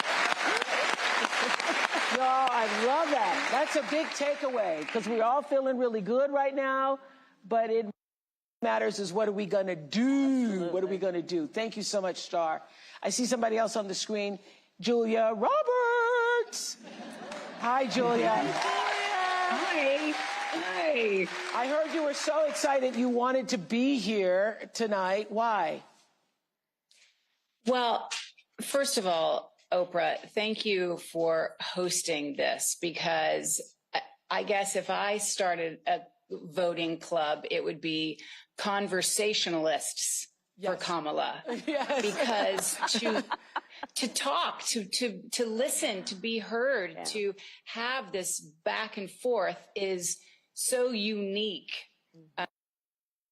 Campaign to beautiful, wonderful Kamala Harris, who I've had the good fortune of knowing for many years. And I am a mother of 2 kids. This is their first chance to vote in an election, and I couldn't be more excited for them to have the legacy to say that their first vote they ever cast for president was for you. I have just saying that out loud. Are you all going to the polls together? Are you organizing a party? Are the Motors having a poll party? What's happening? I wish we were all going together. In fact, you know, they are in college, so we will be separated on the great day, but in spirit united always for what we believe in and what we, you know, I feel so much about being Americans united for something, but this has become such a global representation of our country and what we stand for. And I get to travel internationally a lot. And I want people to say, oh, you're American? And not, oh, how's it going over there? You know? So I want to get back to that space. Exactly. Thank you, Julia. Exactly. Thank you. And hey, there's Tracy Ellis Ross coming up there. Tracy, now listen, if anybody should have a voting party, I think it should be at your house. Great parties, girl. I just want to say hi, hello, Madam Vice President. It's just an honor. I actually have never met you, which is crazy. And hi, Oprah. Wait, what did I miss? We just saw each other today. Okay. Oh, hi, Tracy. Hi. Hi, Oprah. How you doing? Yeah. This is exciting, though, isn't it? Isn't it exciting? It's exciting. It's exciting because I believe in democracy. I believe in the future of our country, in reproductive freedom, bodily autonomy, women leading. I believe in decency. The idea of leading with joy and kindness has always been in my DNA. And I'm here both for the seriousness of this election, which it is being handled. It is stunning. And then I also really want to remind everybody, it hasn't been mentioned, but voting up and down the ballot is incredibly important. Your freedom and your daily life are all the way up and down that ballot. People are policy. We need the right people in all areas, all positions. And then I would like to say to you two women, thank you for what you represent, because as a 52-year-old childless woman, I want to say to the people who think that a woman's worth is measured in her baby count. I mean, shout out to all the amazing mothers, but the childless women have been mothering the world and elevating culture as aunties, godmothers, teachers, mentors, sisters, and friends, and the list goes on. And you do not need to push out a baby to help push humanity forward. Amen to that. Thank you so much, Tracy Ellis Ross. Thank you so much. So another important issue this election is, of course, our safety. And just 2 weeks ago, our country experienced yet another horrific school shooting. Watch this. 30 a.m. at Robb Elementary in Uvalde. The school is recognizing my 10-year-old daughter, Lexi, for receiving all A's. 30 minutes later, a gunman murders her, 18 classmates and 2 teachers. In the last 25 years, there have been 417 school shootings in the United States, and more than 383,000 students have experienced gun violence while at school. More children and adolescents are killed by guns each year than anything else nationwide. Just 2 weeks ago, Appalachia High School in Winder, Georgia, became the latest area to face every parent's worst nightmare. Tonight, breaking news as we come on the air, the deadly high school shooting, 2 students and 2 teachers killed. Police and parents racing to the scene outside Atlanta. Oh my goodness. There is a shooting at my granddaughter's school. We had to drag our teacher's body into the class. Last breath. We live in a country where 383,000 children have been exposed to gun violence. Now just sit with that number for a second. It's a number until it's your child. This is not normal, y'all. This is not normal, and this is not right. Other people in other countries do not have this issue. We, Americans, we have to do better. We have to do better. We cannot continue to just settle for our thoughts and prayers. Lives are being destroyed. 15-year-old and her parents, Doug and Marilda, are here. And Natalie, we are so sorry to know that you too have been added to that number because you were in algebra class when you were shot twice by a 14-year-old fellow student. We're so glad that you lived to tell your story. And so how are you tonight? Well, before that the video, I was very happy. I still am very happy to be here and to tell my story and what happened, because it was a terrible thing. Mm-hmm. And it should not have, what's it called? Where were you shot? Where were you I was physically shot? Right here on my shoulder, and then here, right wrist. I was saying that 383,000 students in our country, the United States of America, have been exposed to violence. That same scene that you experienced in your school. Had you all been having, drills or preparation for what should happen should there be a shooting? I've had intruder drills and fire drills and stuff. Old schools, we've had a fire drill at Appalachia, but it was the first 2 months of the school year. We hadn't had an intruder drill yet. So we weren't even completely sure where to go in the classroom. We all I remember being huddled. So I was watching your mother was coming on. It's still very much PTSD, very much traumatic. You're still reliving it. And how has it been for you? How were you notified that there was a shooting at the school? I was notified by a friend.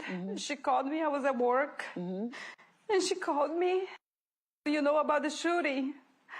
With the school that she goes to, the Appalachia. I said, no, I don't. And then she said there was a shooting at the Appalachia High School. My heart just dropped. My heart just got so heavy, and I could not stop. I had to leave. I told my coworkers I gotta go.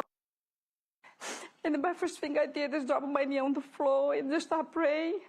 I prayed for about 30 minutes for my work all the way to the school. I didn't get to the school on my car. I had to leave my car at a gas station about maybe 2.5, 3 miles.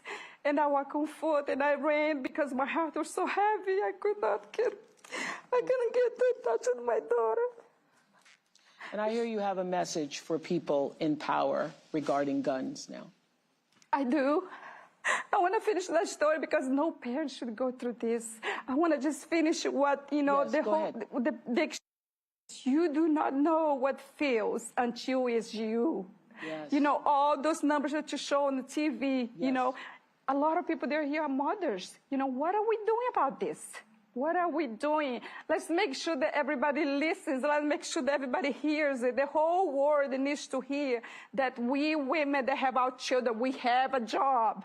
That job is to protect our children, to protect our nation. That job is to protect our country. We cannot leave. We cannot let that go on. We have to stop it. Where I was asking earlier, where are those people? All the shooting, where are they? They needed to make a noise. I'm ready to make a noise about this, and I'm ready to stop it. Because no one knows what feels when you can't find your child, when you call her just not answering.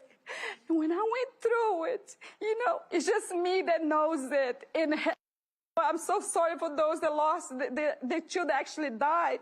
I can actually hug my child. My child is here, and I gave all this praise to the Lord. Our Father in heaven saved my child. But the other two mothers, they lost their kids, and the other teachers that died, those people are suffering like I'm suffering. I'm very sorry for them. The people, their loved ones. And you have a message for the people in power. Yes, the people in power. Let's make it a change. Let's make it happen. Let's just not hear about this. Who wants to just hear about this? We gotta change it. We gotta make it happen. And Doug, I hear you're not a registered Democrat, but you now say it doesn't matter what side of the aisle you're on.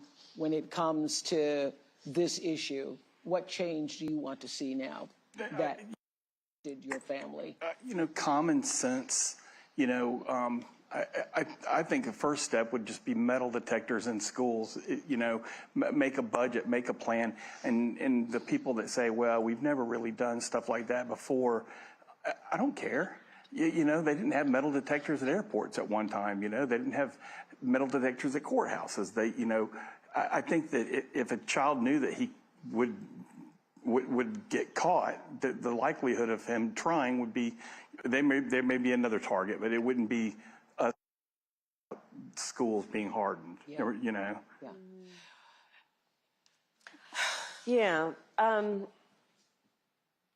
I think that Doug has said it so eloquently, which is we just need to apply common sense. And look, I think for far too long on the issue of gun violence, some people have been pushing a really false choice to suggest you're either in favor of the Second Amendment or you want to take everyone's guns away. I'm in favor of the Second Amendment, and I'm in favor of assault weapons bans, universal background, red flag laws. And these are just common sense. These are just common sense. I thought it was so powerful at the convention when you said you have guns. No, at the debate. I'm a gun owner. Tim Walz is a gun. I did not know that. If somebody breaks in my house, they're getting shot. Yes. I hear that. Probably should not have said that. My staff will deal with that later. Yeah. But you have been a gun owner for a while. Yes, I have. Yes. But here's my point, Oprah, is that I'm not trying to take everyone's guns away. I believe in the Second Amendment, but we have to agree that, look, I did last fall a college tour with college-age young people, so I also did trade schools. And packed audience every time in their auditorium, and I would ask, please raise your hand if at any point between kindergarten and 12th grade you had to endure an active shooter drill. Almost every hand went up. It was bone-chilling. Yeah, this is the way our kids are living. Yeah. And think about it. I grew up, we had fire drills only. Well, I grew up in California. We also had earthquake drills. But the fact that our children are sitting in a classroom where they should be fulfilling their God-given potential and exploring the wonders of the world, and brain realizes somebody could bust through that classroom door with a weapon, with an assault weapon. And let's all agree that the trauma, so many children, even those who have not directly experienced the tragedy. Just being in the environment. I cannot tell you the number of young people who, our kids had active shooter drills. They're concerned that there might be somebody who would kill them while they are at school. This is not the civil society, and it doesn't have to be this way. It does not have to be this way. But we need to have the courage to act. Look, my opponent, when he was told and knew about a shooting of a young girl, you know what he said? Get over it.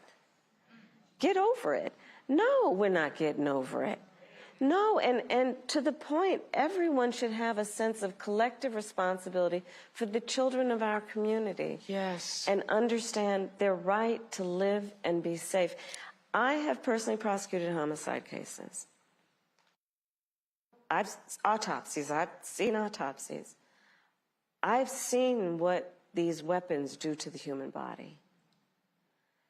And we've got to agree that, in particular when we're talking about something like an assault weapon, it's literally designed to be a tool of war.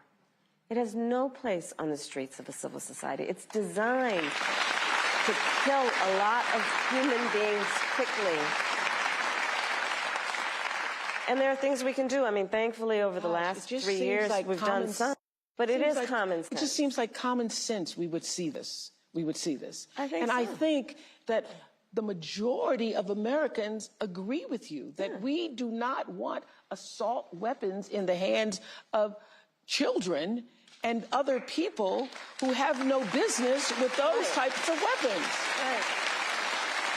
Right. We know this is true. Your family for being here. And good luck in that marching band this year. I hear you're going to go out for the marching band still. Thank you for inviting us. Thank you. Unfortunately, it's a sad moment for us, but I wanted to make sure that, we came because we needed to be heard and we needed to, change has to be made, and we're ready to fight for this. Thank you. Thank you.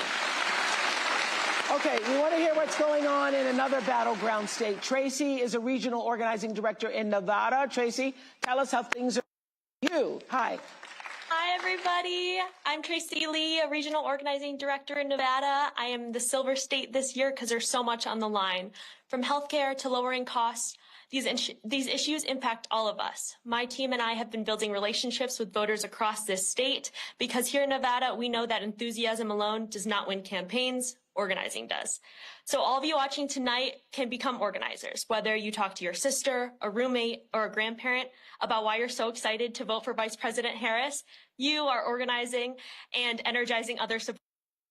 Please go to go.kamalaharris.com to find ways to help and enjoy the rest of tonight's event, and let's get to work. Let's get to work. Let's do something.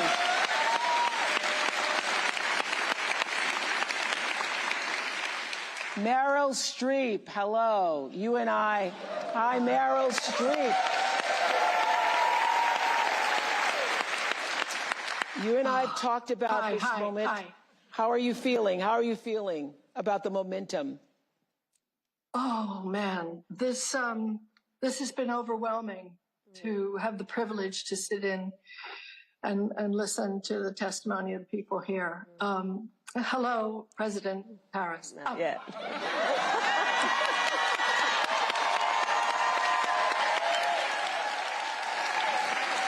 "47 days. 47 days, yes. From my mouth to God's ear. And hello, Oprah.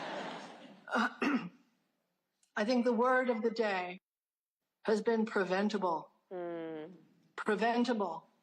All of this. The surround of hatred and venom and toxicity and encouraging some segment of Americans to hate other segment of Americans. It's just crazy, and nobody wants it. We're done. That's right. We're done with it. I wanted to ask you. I can't believe I have this opportunity. I never will again. If I have a little Debbie Downer moment, because actually, I think you're going to win. I'm sure you're going to win. Yeah. But what happens when you win? And he doesn't accept it.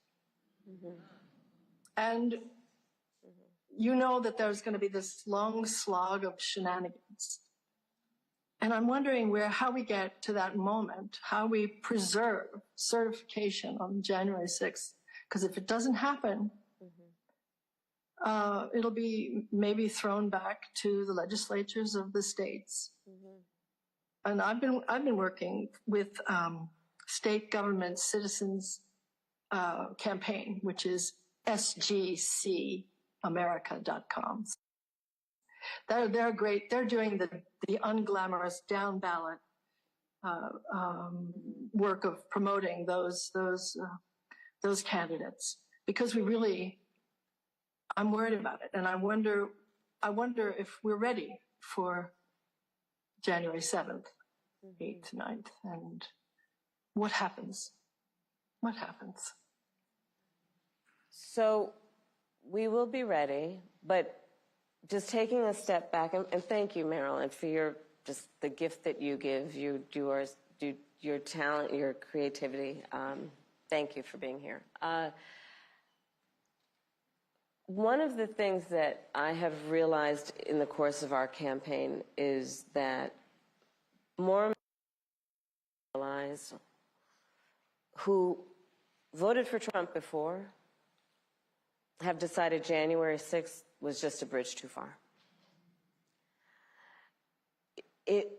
When we reflect and think about what January 6th was, where the President of the United States, sitting in the Oval Office, incited a mob, a violent mob, to attack the United States Capitol, such that 140 law enforcement officers were injured, some were killed. To try and upend a free where the American people voted, that was a bridge too far for a lot of people. And we have sadly now seen how far he could go. And I think there is absolutely no tolerance whatsoever for the vast majority of Americans for that. And they've seen the lies. They understand, for example, almost every court case, I think every court case where he's challenged an election, he lost. I said on the debate stage, look, because he's having the fact that 81 million people fired him, right? But, so there is that it really was a bridge too far for so many people that they are not willing to repeat. But the other piece of it is the lawyers are working. It's very important that we all speak to our friends and our neighbors about misinformation and help them now see how it occurs, where it is occurring. It is important that we stand up for the integrity of and people who are working on election day, and that we also, and this is critically important, that we ask people to be alert about mis and disinformation, and we ask them, do not be afraid to vote. Because I think there is also something quite insidious about these attacks on the electorate in these various forms that are intended to convince people that their vote won't matter. And in that way, there's a little bit of reverse psychology going on here, and let's just make sure nobody falls for it. Your vote does matter, and we cannot let anyone ever take action. We can never let anybody silence us. And when we get those votes out, starting soon, early voting is already going to start this week, I think, through November 5th, and let's make sure everyone votes, and we are going to have a good election day. We're going to fight for the integrity of the people's voice and for our democracy. And, you know, I'll just mention earlier, a couple of folks talked about what this means in terms of the world. You know, as Vice President, I've met over 150 world leaders, presidents, prime ministers, chancellors, and kings. And the thing about representing the United States is when we walk in those rooms around the world, we have historically and traditionally been able to walk in those rooms, chin up, shoulders back, with the self-appointed and earned authority to talk about the importance of democracies. People around the world are watching right now. Because you see, the thing about walking into a room and being a role model is people watch what you do to see if it lines up with what you say. And in that way, the consequences of this election are directly going to impact the American people and people around the world. That's what we're fighting for, and those are the stakes. We're going to win because we know what we're fighting for, because we know what we stand for. Thank you, Meryl. So, thank you, Meryl. What is on your heart to say to the American people as we have 47 days until November 5th? What's on your heart? To say to particularly those people who are still undecided or maybe or on the fence still. We love our country. I love our country. I know we all do. That's why everybody's here right now. We love our country. We take pride in the privilege of being American. And this is a moment where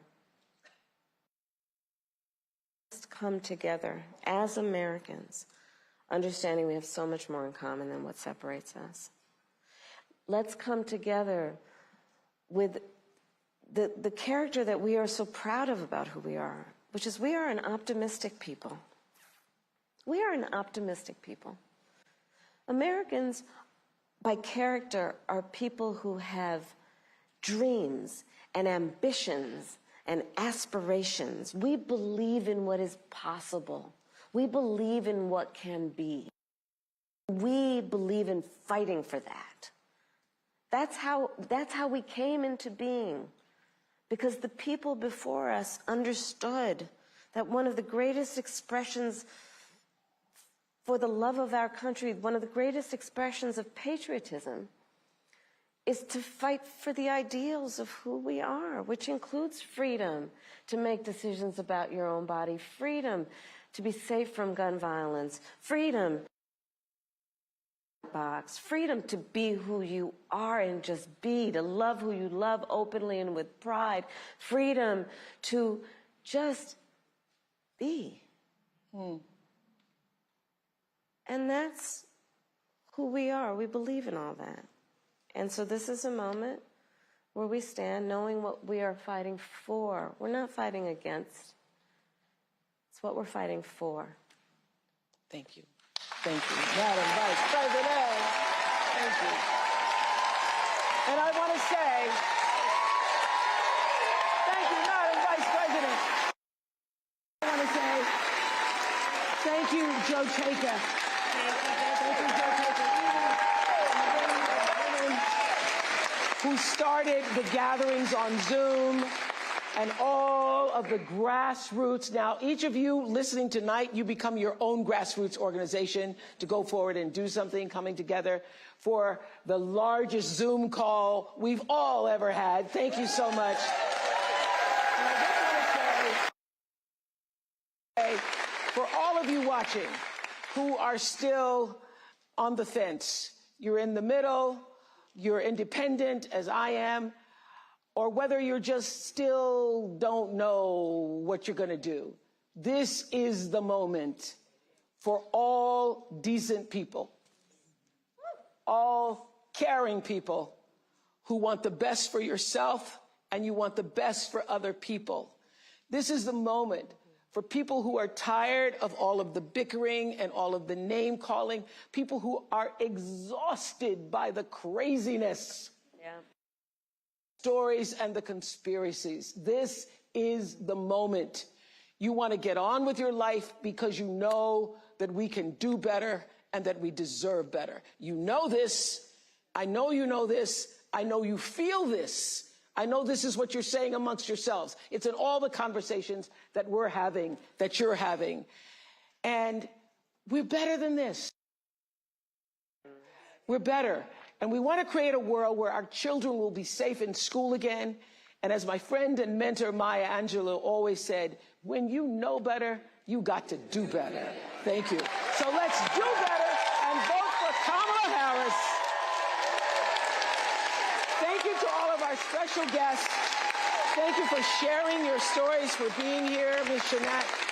Vice President Harris, we thank you. We hope you keep fighting for us and the country we deserve to have. Thank you so much.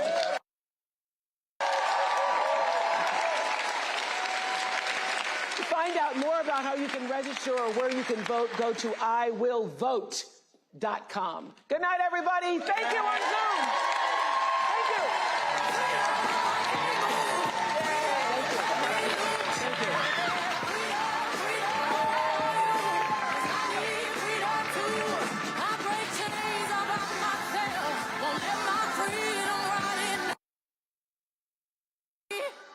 I'ma keep on running 'cause the winner don't quit on themselves.